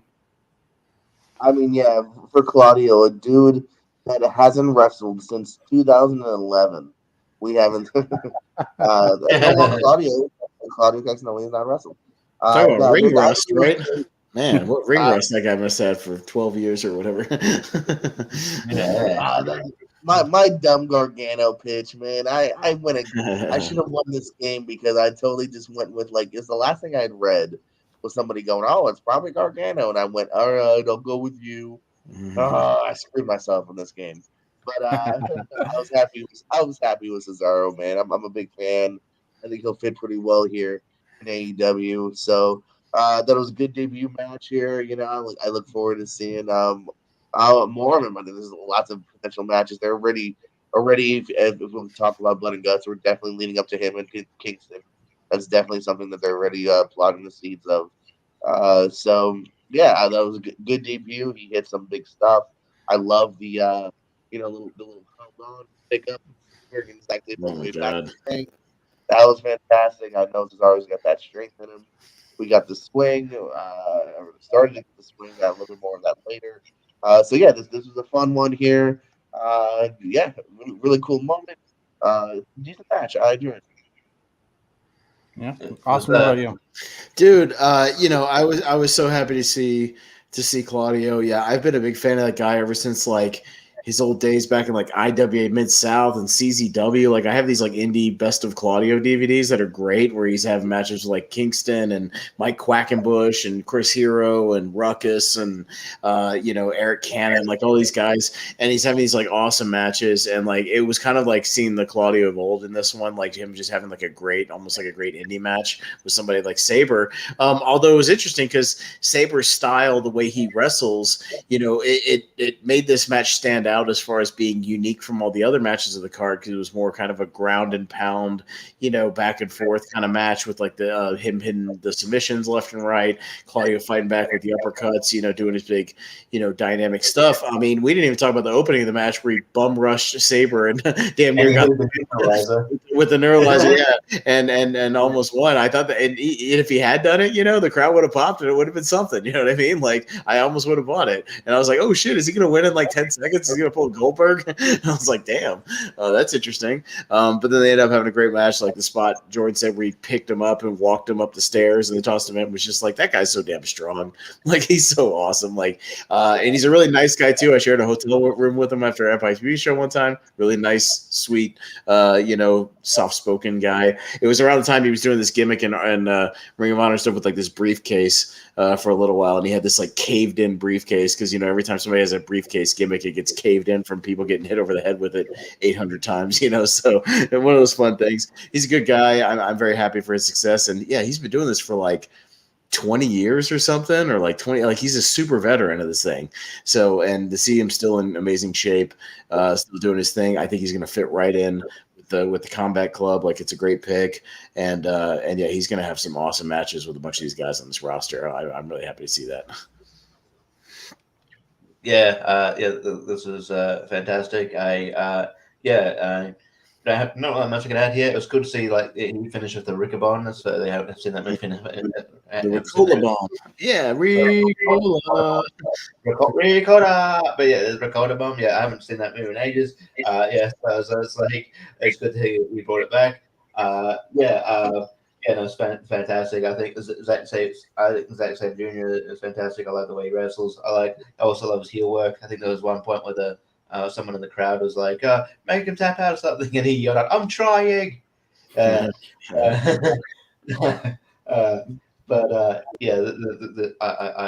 love this match. I mean, I would say it's a shame we couldn't get that him and Bryan Danielson, but we'll get that at some point down the line.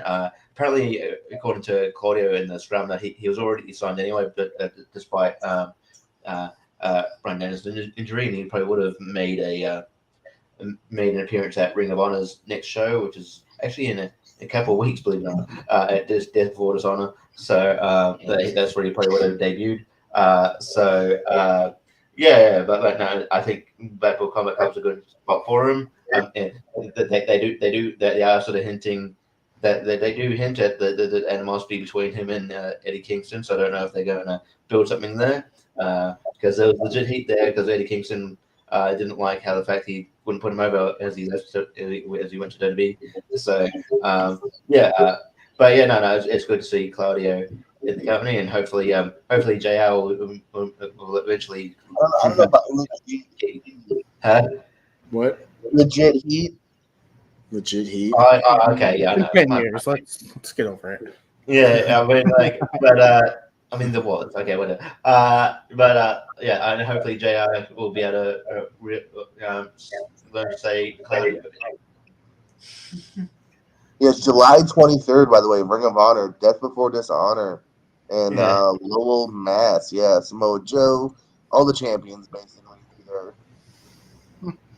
Yeah. You know what this match made me want to do that I'm doing literally right now?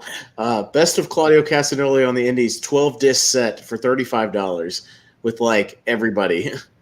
Like with him versus damn near everybody in the indie scene from like 05 to like 2012. You know what I mean?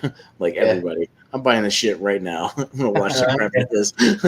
So yeah, it just remind me how good he was, and like all of his matches. He had, like I said, he had PWG and ROH and Mid South and all that stuff. Like he's just so good, man. I like watching that guy work. He's awesome.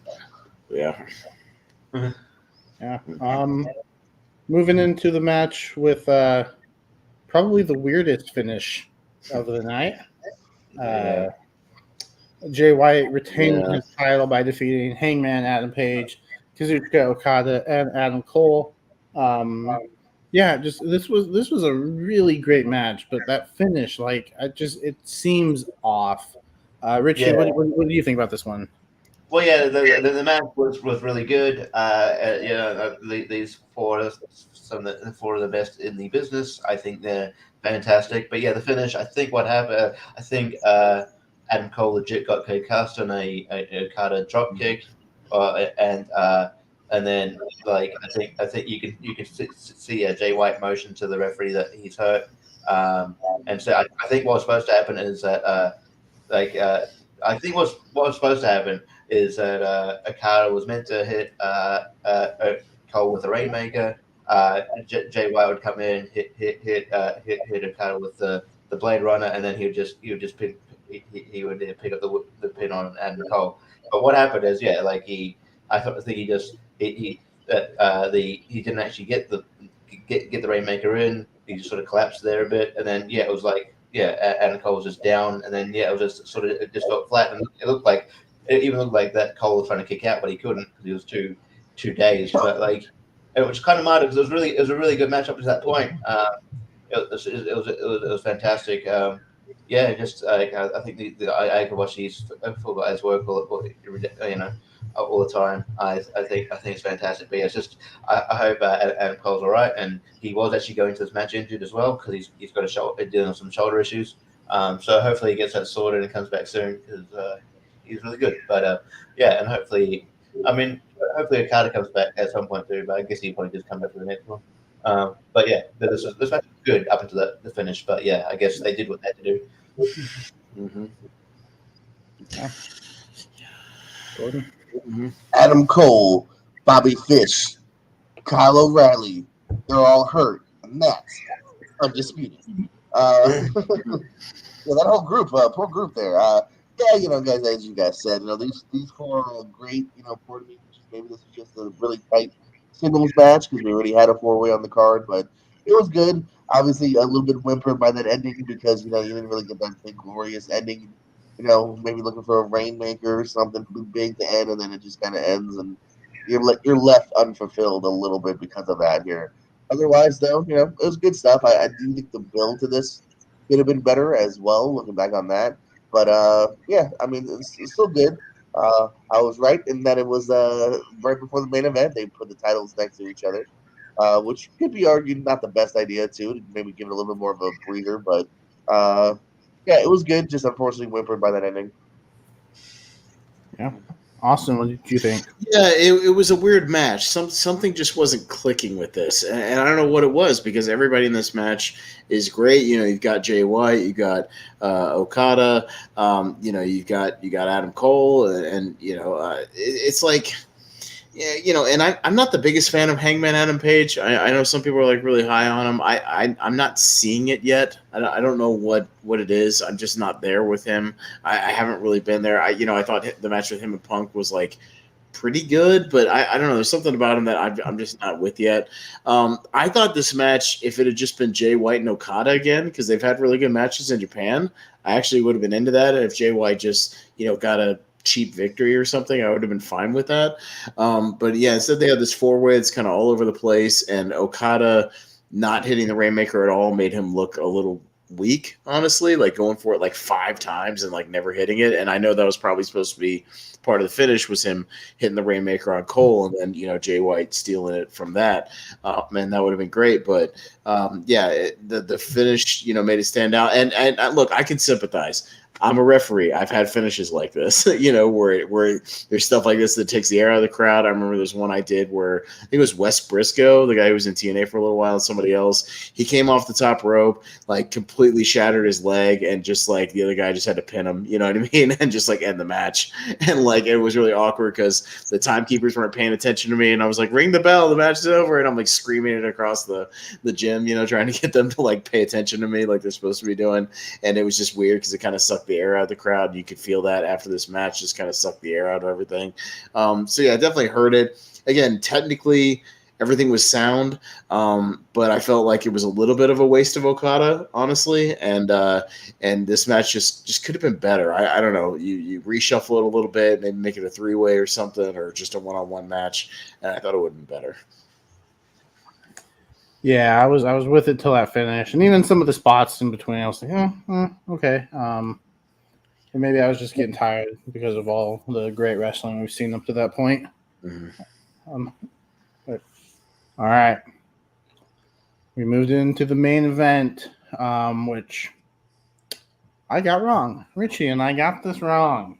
I thought maybe they'd go for the surprise to Tanahashi, but they went for the safe choice.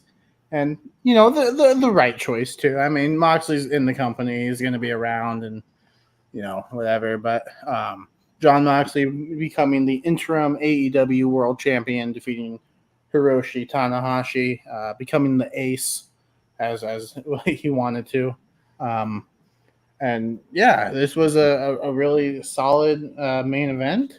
I thought this was a great way to end the show. And once the match ends, that's great. Just end with the match and nothing afterwards, right? We'll get into that real after we talk about the match. But man, I was worried for Moxley at one point. Like he was gushing blood like that. Like he really split himself open. But he pulled through. He got the victory. It was a really solid match to end the night. Both of these guys delivered. They worked really well, and I enjoyed the match. Jordan, you look tired.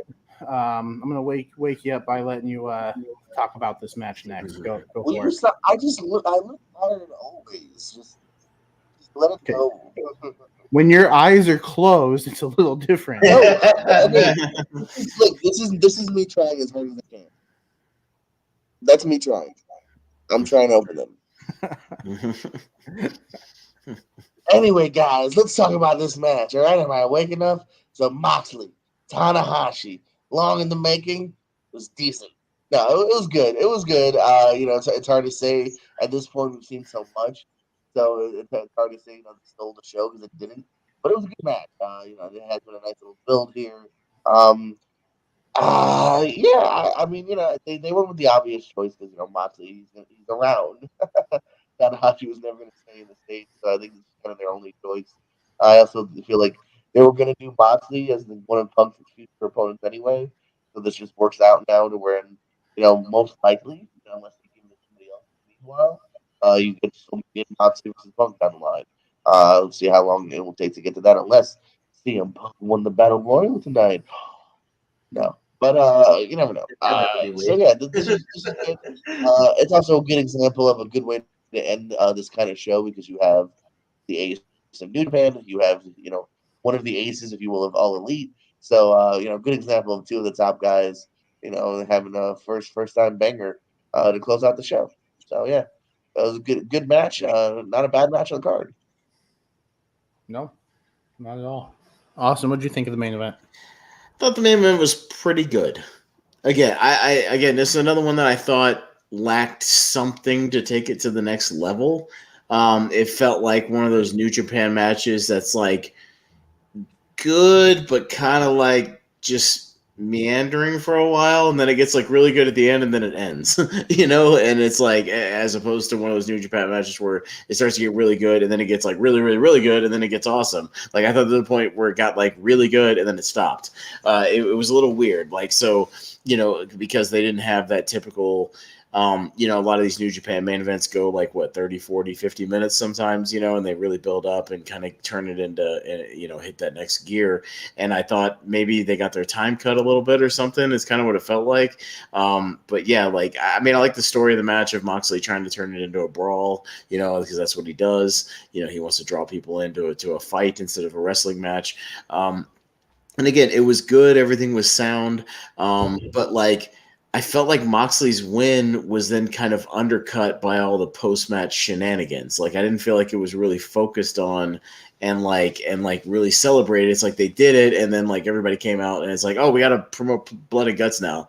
And it's like, and you forget he just won this match, against Tanahashi. And it was kind of trying to be a big deal. So, I mean, I'm sure we'll talk about the post-match stuff, but I felt like that kind of sucked the wind out of it too, and kind of ended the show on an awkward note. Again, going back to my previous point, I felt the show kind of peaked with the end of the Orange Cassidy Will Ospreay match, and then everything else was a little strange. So, again, good show, good matches. I don't have any legitimate complaints about anything. It's just some weird stuff here and there. Yeah, Richie.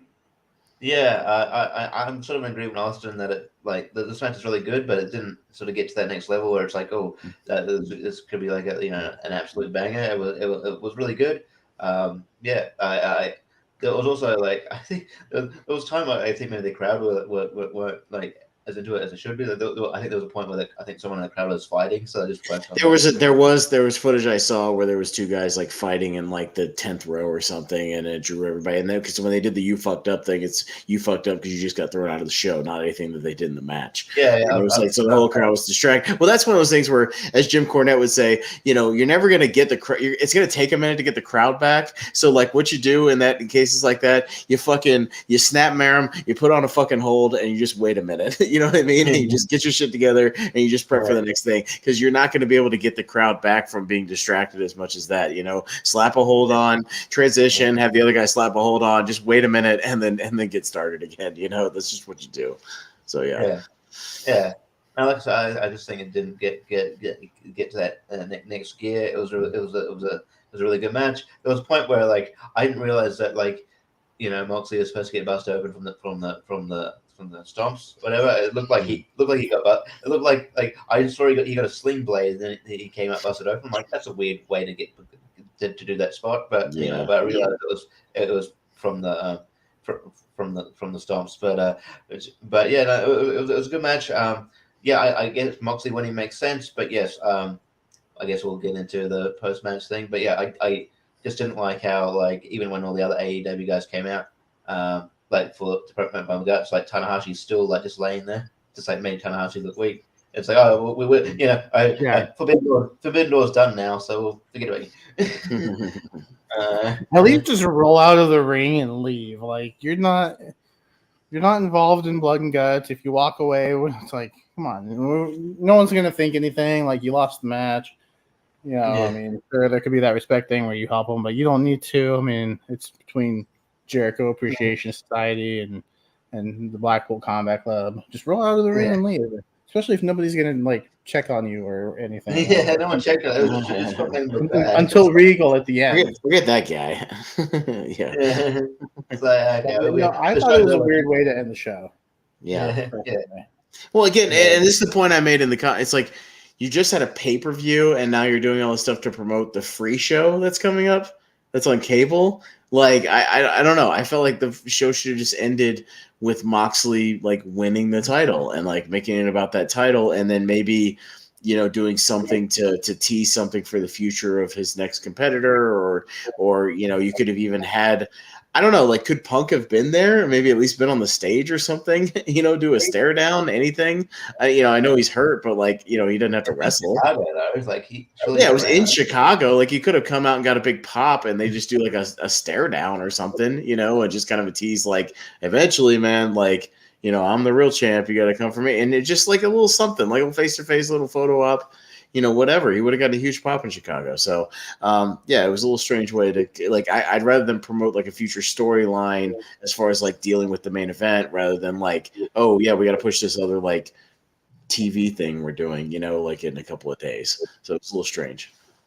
Also, it just feels like hey, you got your AEW New Japan that it should be a special thing, and it's just like yeah, okay, and then All like let's focus on us again. by Yeah. promoting that, like okay, we're immediately going to move on from that. Just like no, it's like the AEW New Japan thing should be focused AEW New Japan. It shouldn't be anything to do with So I was just kind of like meh.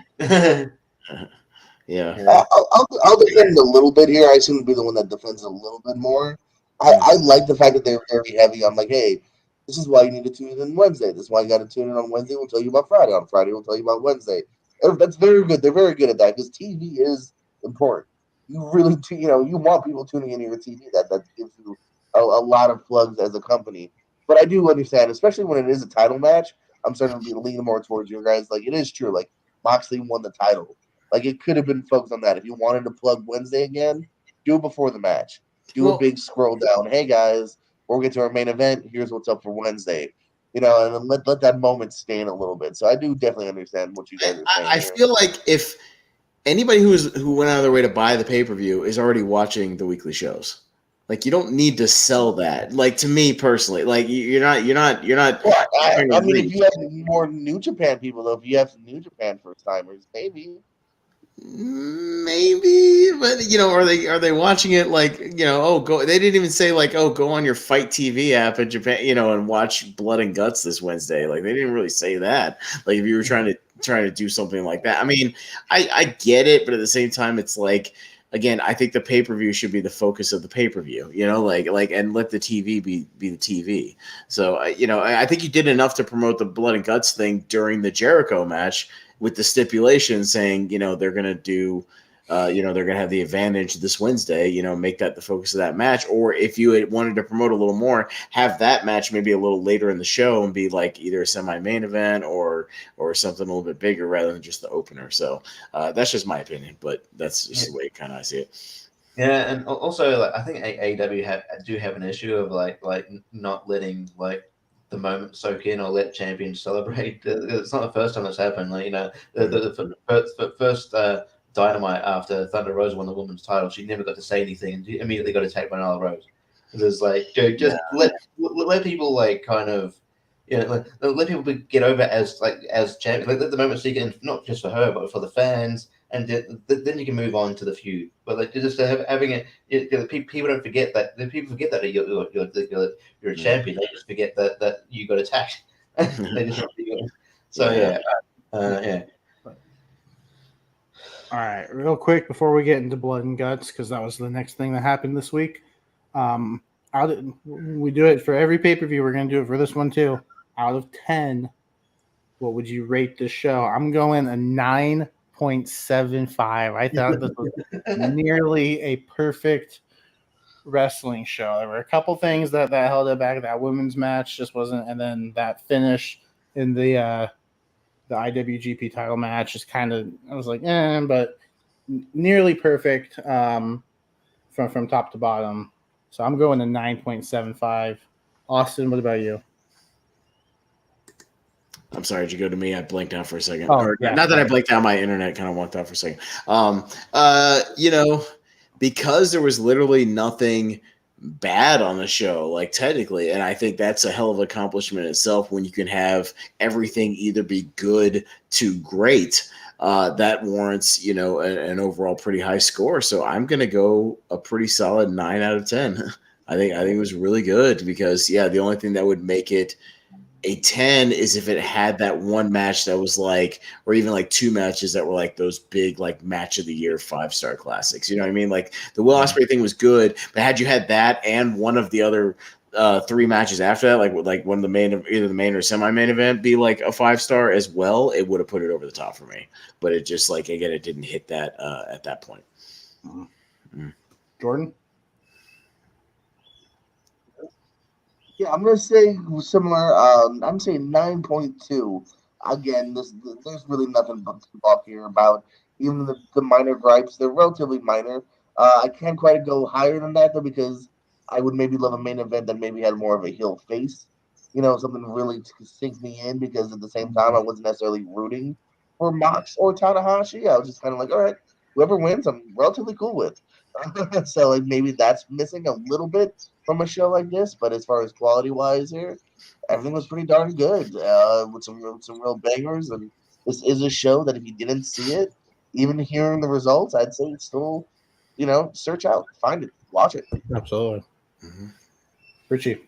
Yeah, I'll go solid 9 here. I think there's nothing like bad on the show at all. There was just a couple of decisions here and there that were a bit questionable, and but yeah, like even like the worst match in the main card, which is probably what the women's match is still very good. It's still a one of the better women's matches that you don't even get just on Dynamite. So I think they still did a really good job. So I think that speaks more to the quality of the show. That's the worst match on the show, and they did really well. So I'll say 9 here. I think it's a good score. All right. Yeah, and then we moved into the match that we just alluded to, Blood and Guts. Blackpool Combat Club defeated the Jericho Appreciation Society in just over 46 minutes. They took up that entire last hour of Dynamite. Well, technically, the match didn't start until all 12 people were in the ring, but they were in the ring, according to according to my sources, that was the official time of the match. And oh my goodness, did this match deliver?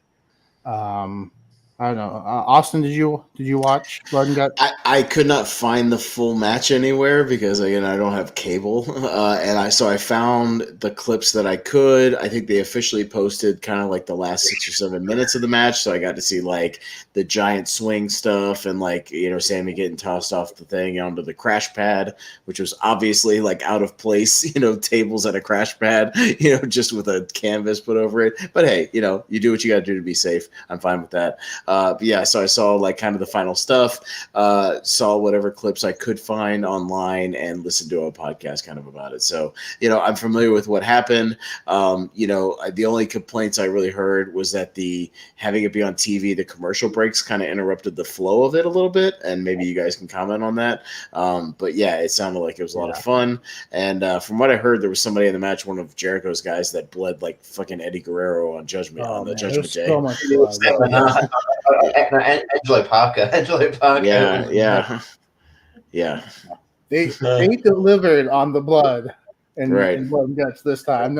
Not so much the guts, but they delivered on the blood. There might have been guts. One of those Predator movies. Ever seen one of those Predator movies with the body's hanging upside down? Oh, like skinned. Yeah, right. That's what it almost looked like. Just driven. There you go.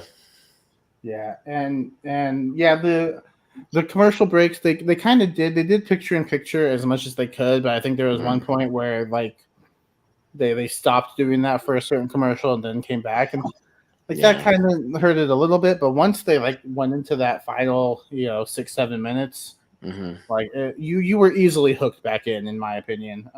There was a point though with Jericho and Eddie Kingston on top of the cage, and they're not really doing anything, and you can hear Jericho yelled out to some producer. He goes, "Hey, are we on break?" He's like, "No, we're on break." Yeah. Then they started doing stuff. I thought that was funny. It's just funny little budget. Oops. So that was fun. Really solid, match here. Fantastic match. Can't really add much to it. Shout out to Bryce Rensburg who agreed to like climb the cage at the end of the match. That's crazy. But yes.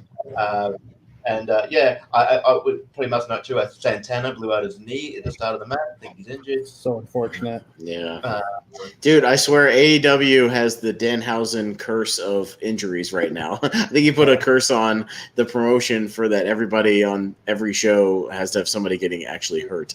So yeah. Unfortunately, they're cursed. It's a good thing they have 300 people. Yeah, I was gonna say the exact same thing, Jay. It's a good thing there's 900 people on the roster that they could fill in, different roles. Because oh my god, yeah, they can do that. But, yeah. Jordan, were you able to watch Blood and Guts? I know.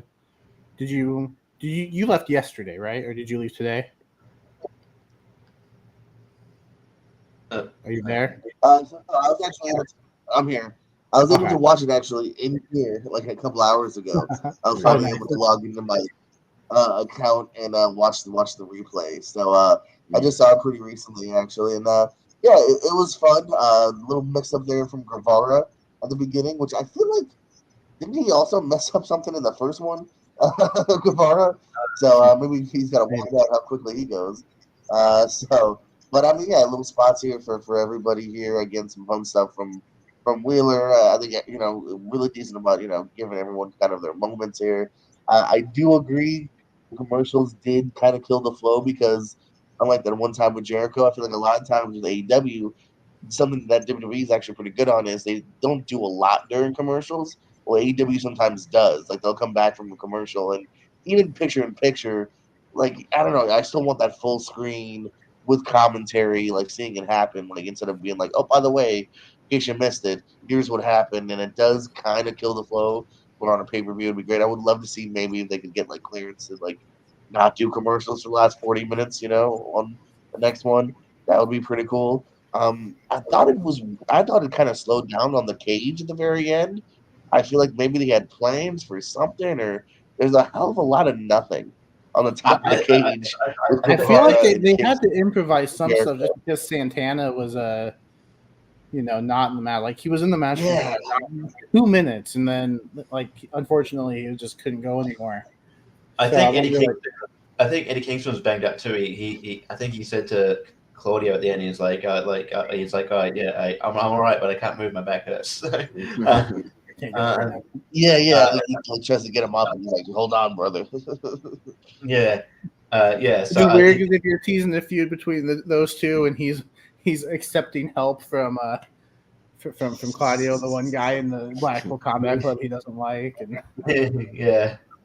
Well, wasn't it? I did hear about the finish was a good setup to keep the Kingston Claudio kind of like tension going with like Claudio got like a submission win while Eddie was trying to get the one. Yeah. So that was it's a good way to keep that going. Eddie Kingston had a submission. His the stretch plum, I think, on Jericho, but also Claudio got a sharpshooter on Matt Menard, and then but then Matt Menard tapped out before Jericho did. So Claudio got the win, which kind of pissed him off. So yeah, they are kind of teasing that. I will be disappointed if this is the end of Kingston and Jericho, because the way Kingston has said in promos that he wants to like murder Jericho didn't really suffer that much. Jericho got out of this match pretty clean.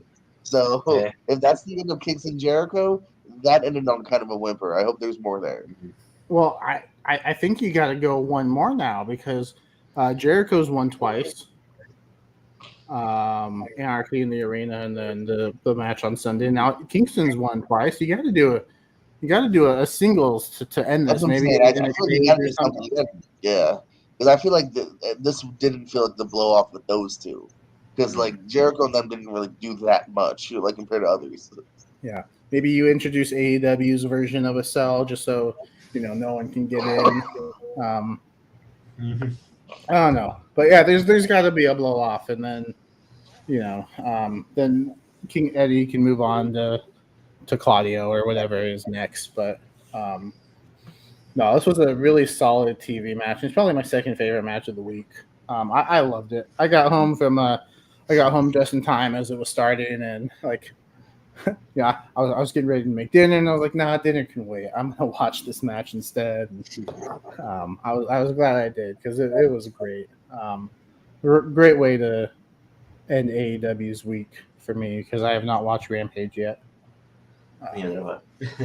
But we still have one more left. Since because tomorrow we got Money in the Bank.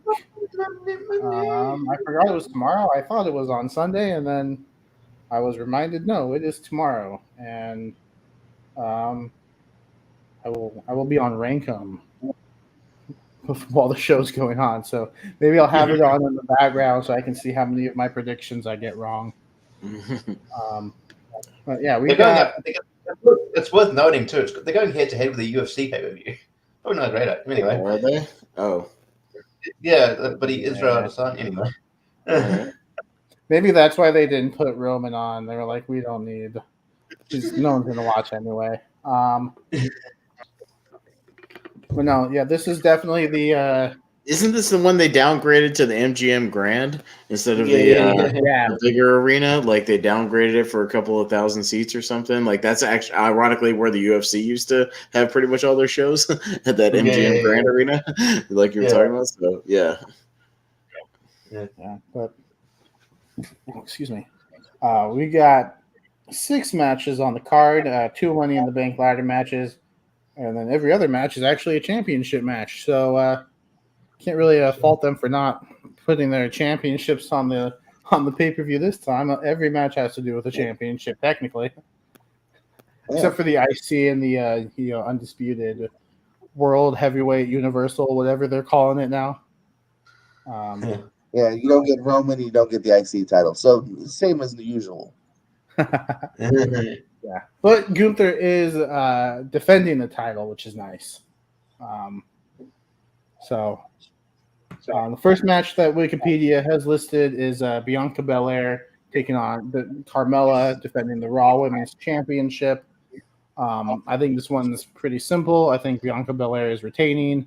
Carmella is a replacement, and hardly ever does the replacement win unless you're Brock Lesnar. So I'm going Bianca. Jordan, are you agreeing or disagreeing with me? I can't tell. No, I'm just joking. Yeah, if Carmella wins, that's the upset of the year here. As you said, this was not even supposed to be her.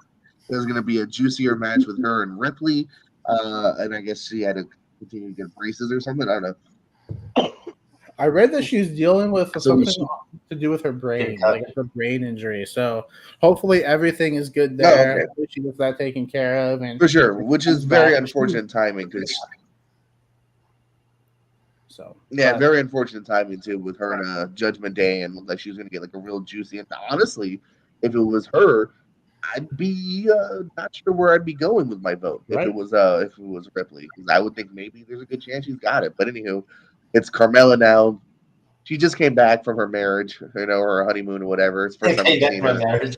The honeymoon, whatever. Yeah. And so this is a gap to get to whoever she's going to fight in SummerSlam. Carmella's not walking in SummerSlam as champ. Bianca's going to defend against whoever, if it's Becky or whoever. So I'm going to go with Bianca. I feel like this one's got to be obvious. Yeah, Austin, what do you think? What are the stakes on this? Is this to break the tie from the AEW, or is this just a separate thing?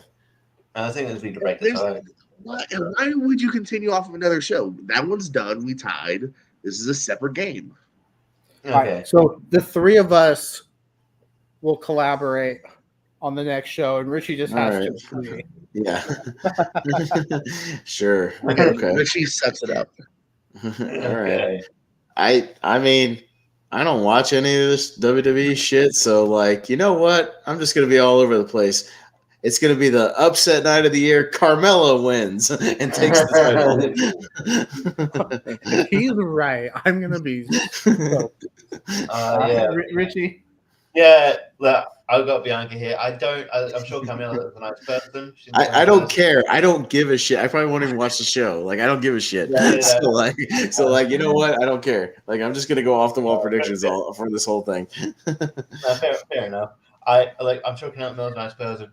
I don't get their obsession with keep going back to she's got some talent there with charisma and stuff like that, and she's got good character work. She's not a good wrestler. Her talent's not in wrestling. She sucks. I don't know why. There's so many other people.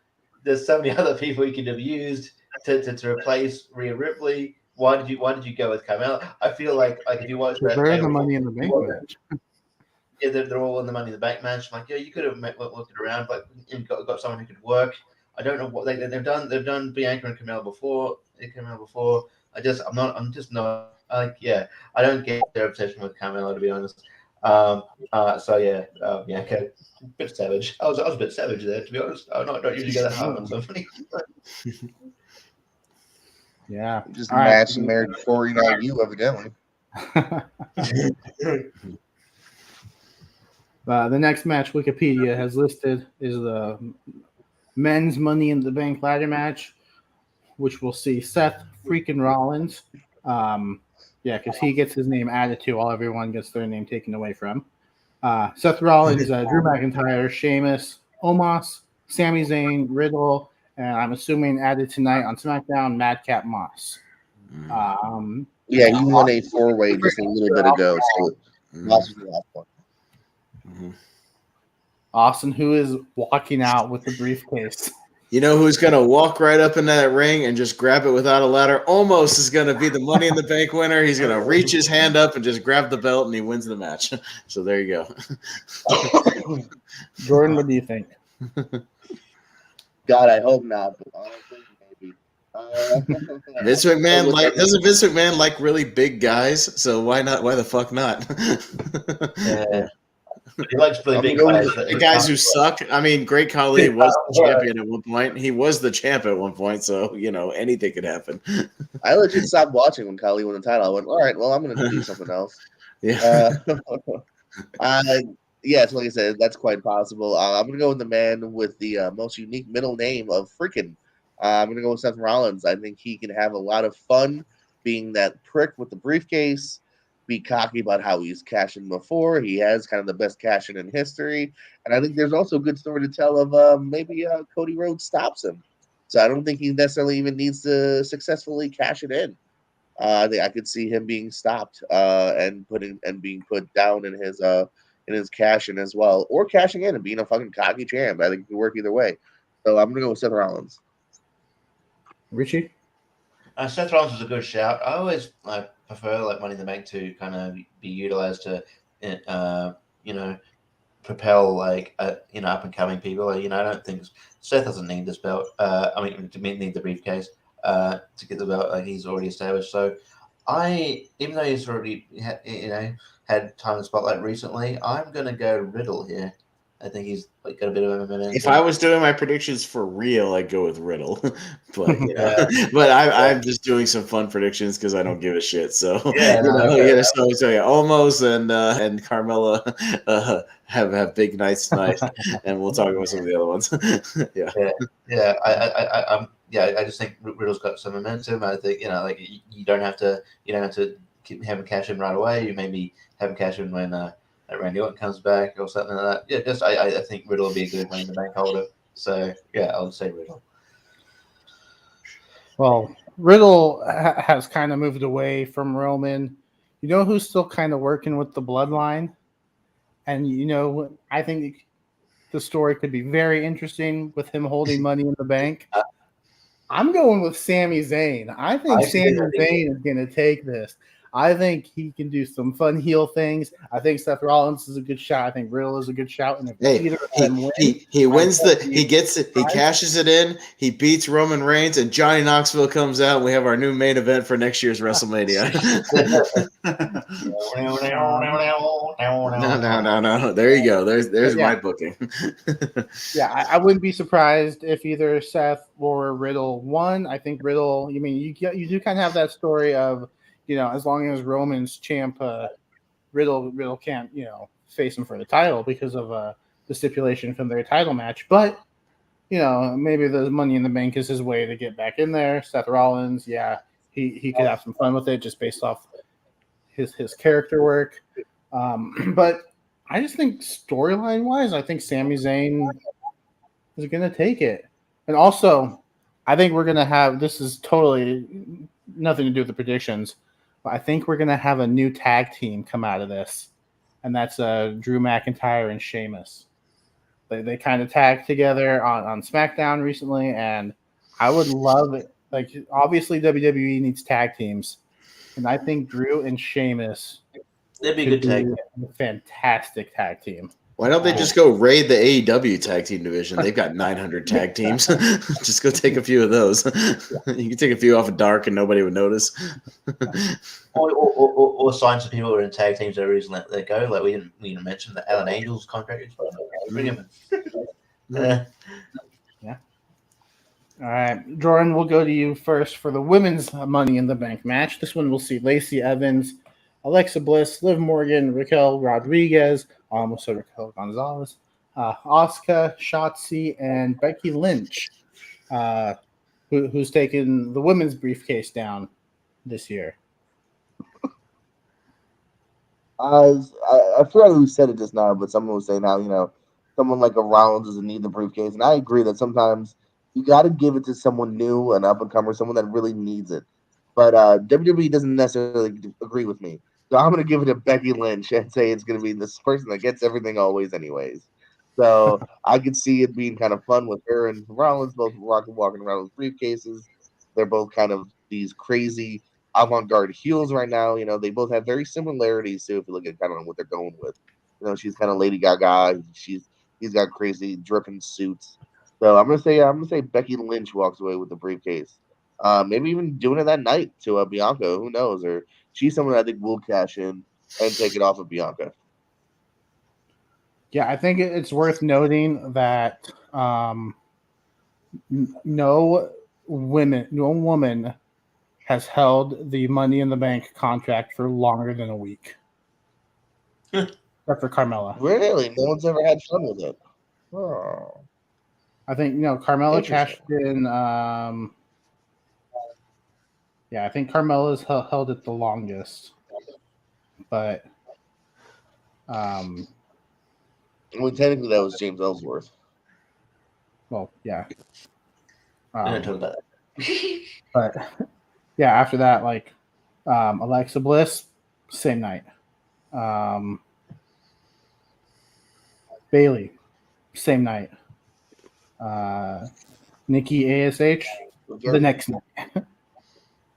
And it's also worth noting that, with the exception of Carmella and Alexa Bliss, every women's Money in the Bank winner, all four of them, half of them have been a face. So it's interesting. I'm not sure where they're going with the women's Money in the Bank, where I think the men's Money in the Bank is more geared towards a heel. But Richie, what do you think? I the view men's is like pretty even. Yeah.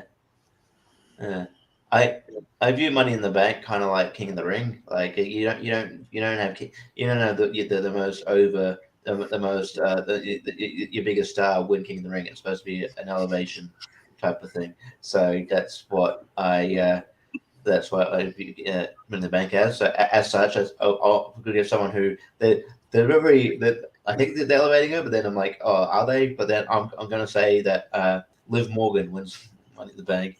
They're going to eventually pull the trigger on her. I think she's gotten really good. She's worked really hard. I think this will be a great story.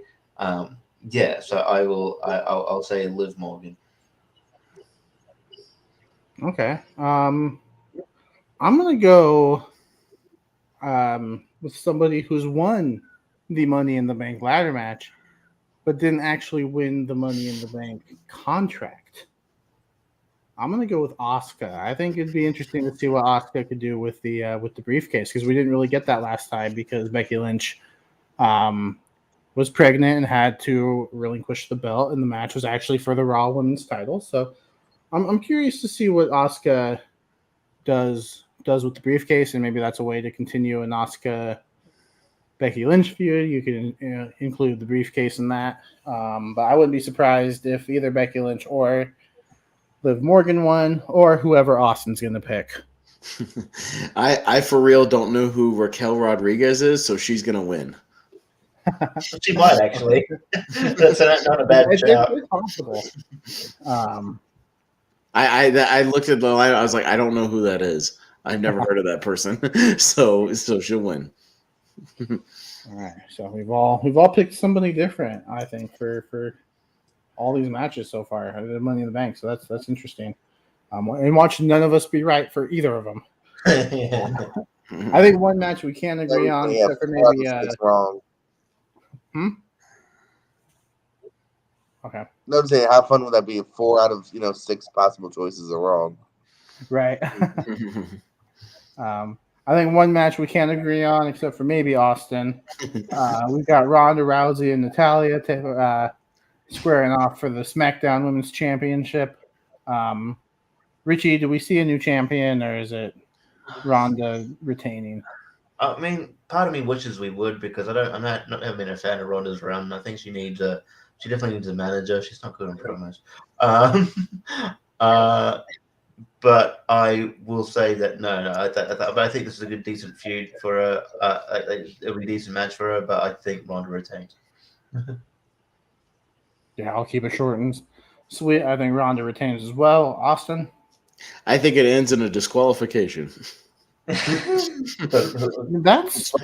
prob- not which it- crazy to think. Which it probably will. So I think somehow Natalia wins by disqualification or some shenanigans. That's not a crazy prediction, actually. Jordan? All right, excuse me. No, I'm gonna go with Ronda Rousey. I love Natalia. I'm holding out hope maybe she'll get the title so whether we can see a different side of Ronda, but I think it's gonna be just kind of like the same other title match. I think this is just to get to the next opponent for SummerSlam, unfortunately. So I'm gonna go with Ronda Rousey. All right. Up next is the tag team match for the undisputed WWE Tag Team Championships. We've got the Usos taking on the Street Profits, and I don't see the Usos losing it unless it's a big pay-per-view. Money in the Bank, as of late, has not been as big a pay-per-view. So I think the Usos retain here. Hopefully we can start setting up a big tag team to take the titles off of them, because I don't see them losing them anytime soon. I don't think there's any tag team being built up on the Usos level. So I'm taking the Usos. Like, if we were doing confidence, like this is my lock of the night. I think, like, as much as the Bianca Belair versus Carmella could be, I think this is right up there. Like, it's a lock. The Usos retaining. I think it'll be match of the night. I think the Usos and Street Profits are two very talented teams. I think this will be your match of the night. But I think the result is pretty obvious. Austin? It's a Street Profits night. They take it. Big upset. It's a night of upsets. That's what they call this pay-per-view afterwards. It'll be the night of upsets. Replacing Night of Champions is night of upsets. Yeah. Jordan? I'm not as confident as you are, Jacob. I'm gonna agree that I'm gonna go with the Usos. I do feel like it's gonna be something bigger again, kind of just the same logic as before. But I don't know, man. I'm kind of maybe I'm always with that last pay-per-view. I don't see the women's title changing. I don't see this title changing either, though. So maybe Profits, and maybe we'll get it back at SummerSlam. But I'm gonna go with Usos retaining. All right, Richie. Yeah, I'm not confident either, but like I feel like there isn't much tag teams. But if you're going to have them lose, the Street Profits might be a team, or maybe they do the thing where at SummerSlam they do lose to that team you proposed, where they lose it to McIntyre and Sheamus. So yeah, although they do more tag teams. I'll say Usos wins. I've said this for a while now. I think I love the Street Profits. I think Montez is destined to be a singles guy. So I think, but yeah, I think Usos retain. All right, and our final match to predict is Theory defending Who's Theory? Austin Theory. Oh. They did that weird shit where they just like make him one name now. That's dumb. Yep. It's his name, but Seth gets a middle name. Anyway. Yeah. So Austin Theory taking on Bobby Lashley for the United States Championship. Austin, we'll start with you this time. I'll go with the guy that I share a name with, and also because apparently Vince McMahon fucking loves this guy, so he's going to be on top for a while, from what I hear. So yeah. All right, Jordan. Yeah, my only hesitation is like I'm going with Pez. As much as I think they like Lashley, I think they kind of love Theory. So my only hesitation is I feel like we're gonna get a rematch. So I'm thinking, it's quite possible Lashley wins by DQ, but I'm gonna go with Theory retaining. Okay, Richie. Yeah, that's sort of where my mind's going. I think. I'll I will. Yeah, I'll go with the prediction that Lashley wins, but he won't win the title. He win by DQ because that's the way they do things. They book people in matches, and they don't want to be either guy.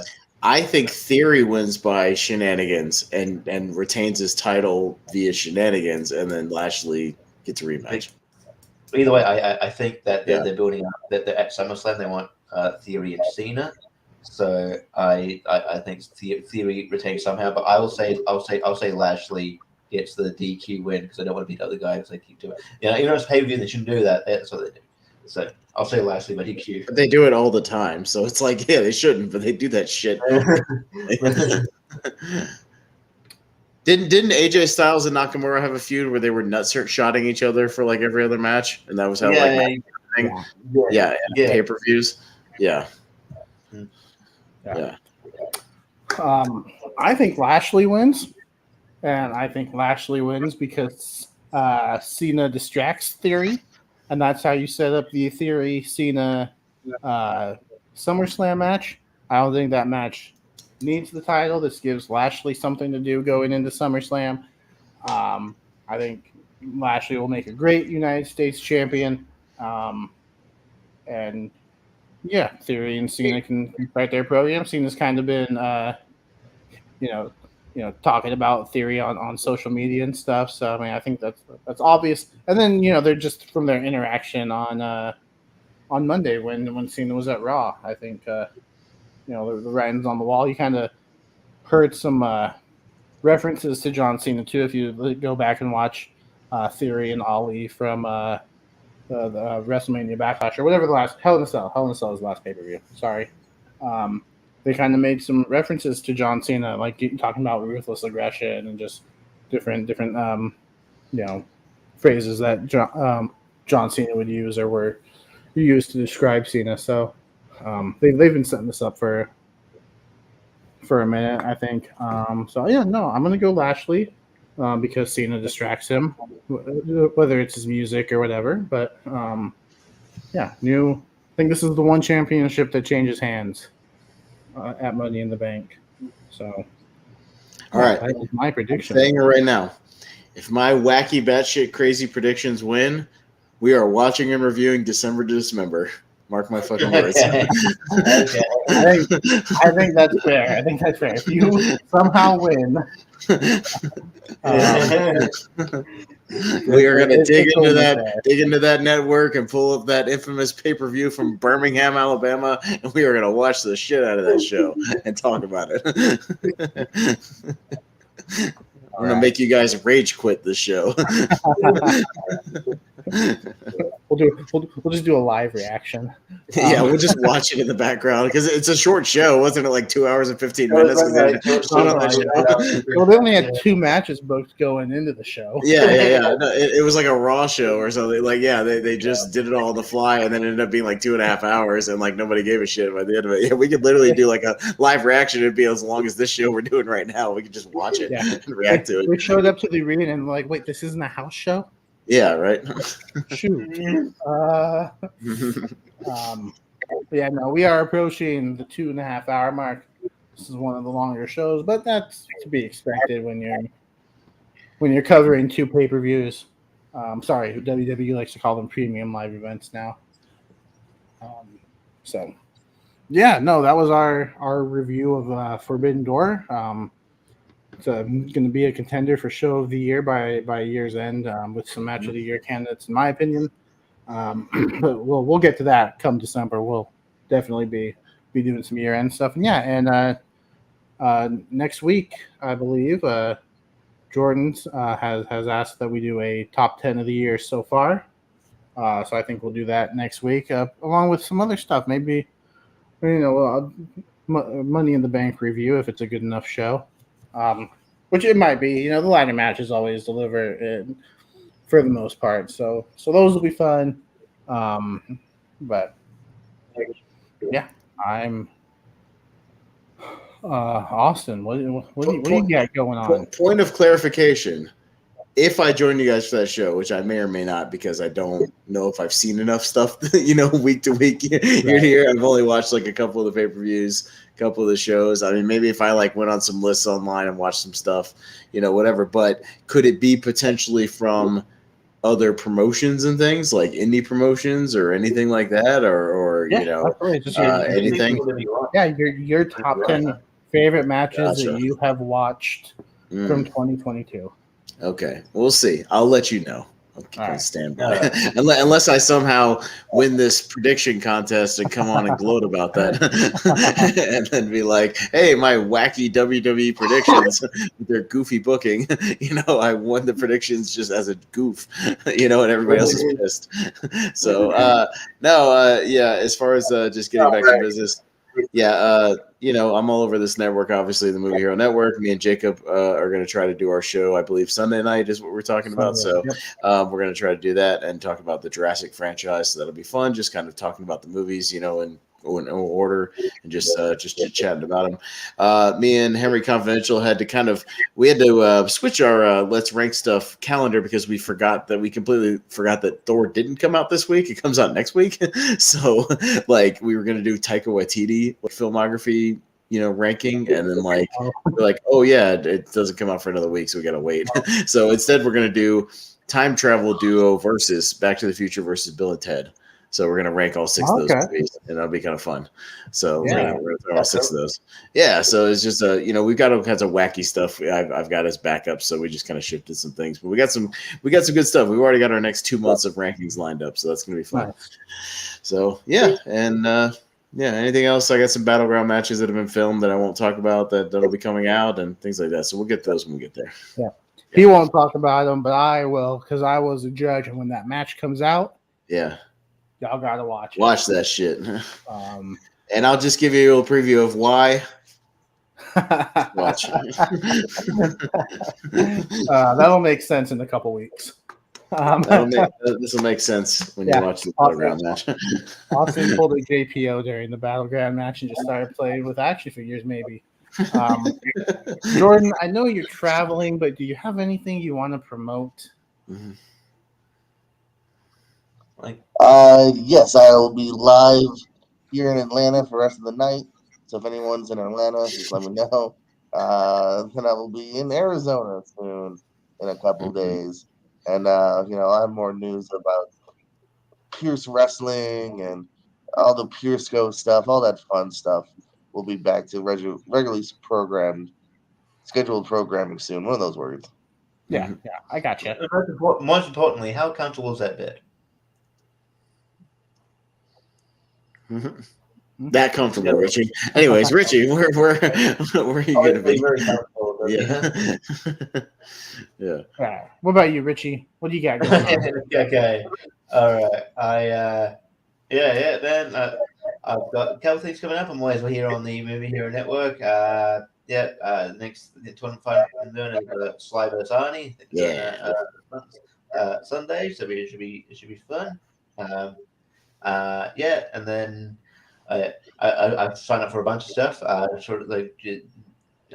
Jordan will let me know what stuff. Well, in 2 weeks you're on my first part of my top 128. So yeah. There you go. I've got a teams match on Derby Trivia with me and Steven Shepard versus Jake Taylor and Sandy Robertson. So it should be fun. Other than that, you can catch me here every Thursday doing bad predictions.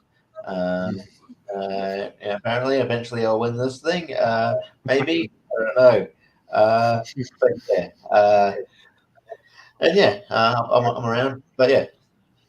And I hope you guys win that trivia match because if you win, then you get to play me and Aaron Cannell. So I hope you guys win. I'm rooting for you. I want you to win. Yeah. I do not have that trivia going on. Once Jordan is back up and going, though, I will be doing some trivia because I am the current Picks and List champion, longest reigning Picks and List champion, kind of by default. But I'll take it. So that once that's good, I'll be doing that again.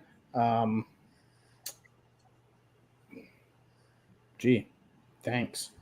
I can take this off now. But yeah, no, we'll do that. Austin and I, a podcast about movies, Saturday and or Sunday.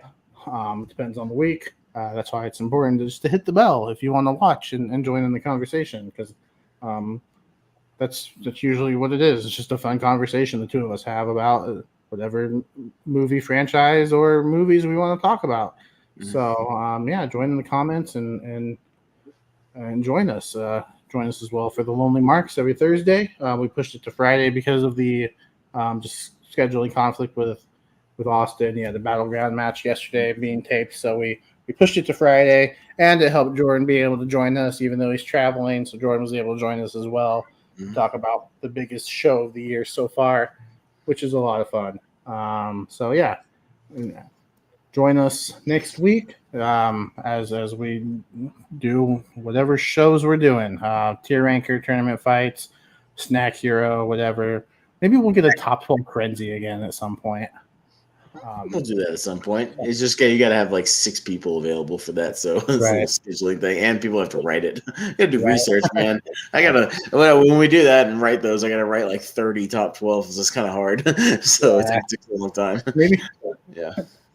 Maybe cut the time in half. Instead of an hour, we'll do half an hour. Yeah. I don't know, but yeah. So join us for all those. Like, subscribe, share. Call your grandma, call your auntie. Don't eat the yellow snow. And remember, I might not be a doctor, but I don't think the oxygen goes over the eyes. Have a good night, guys.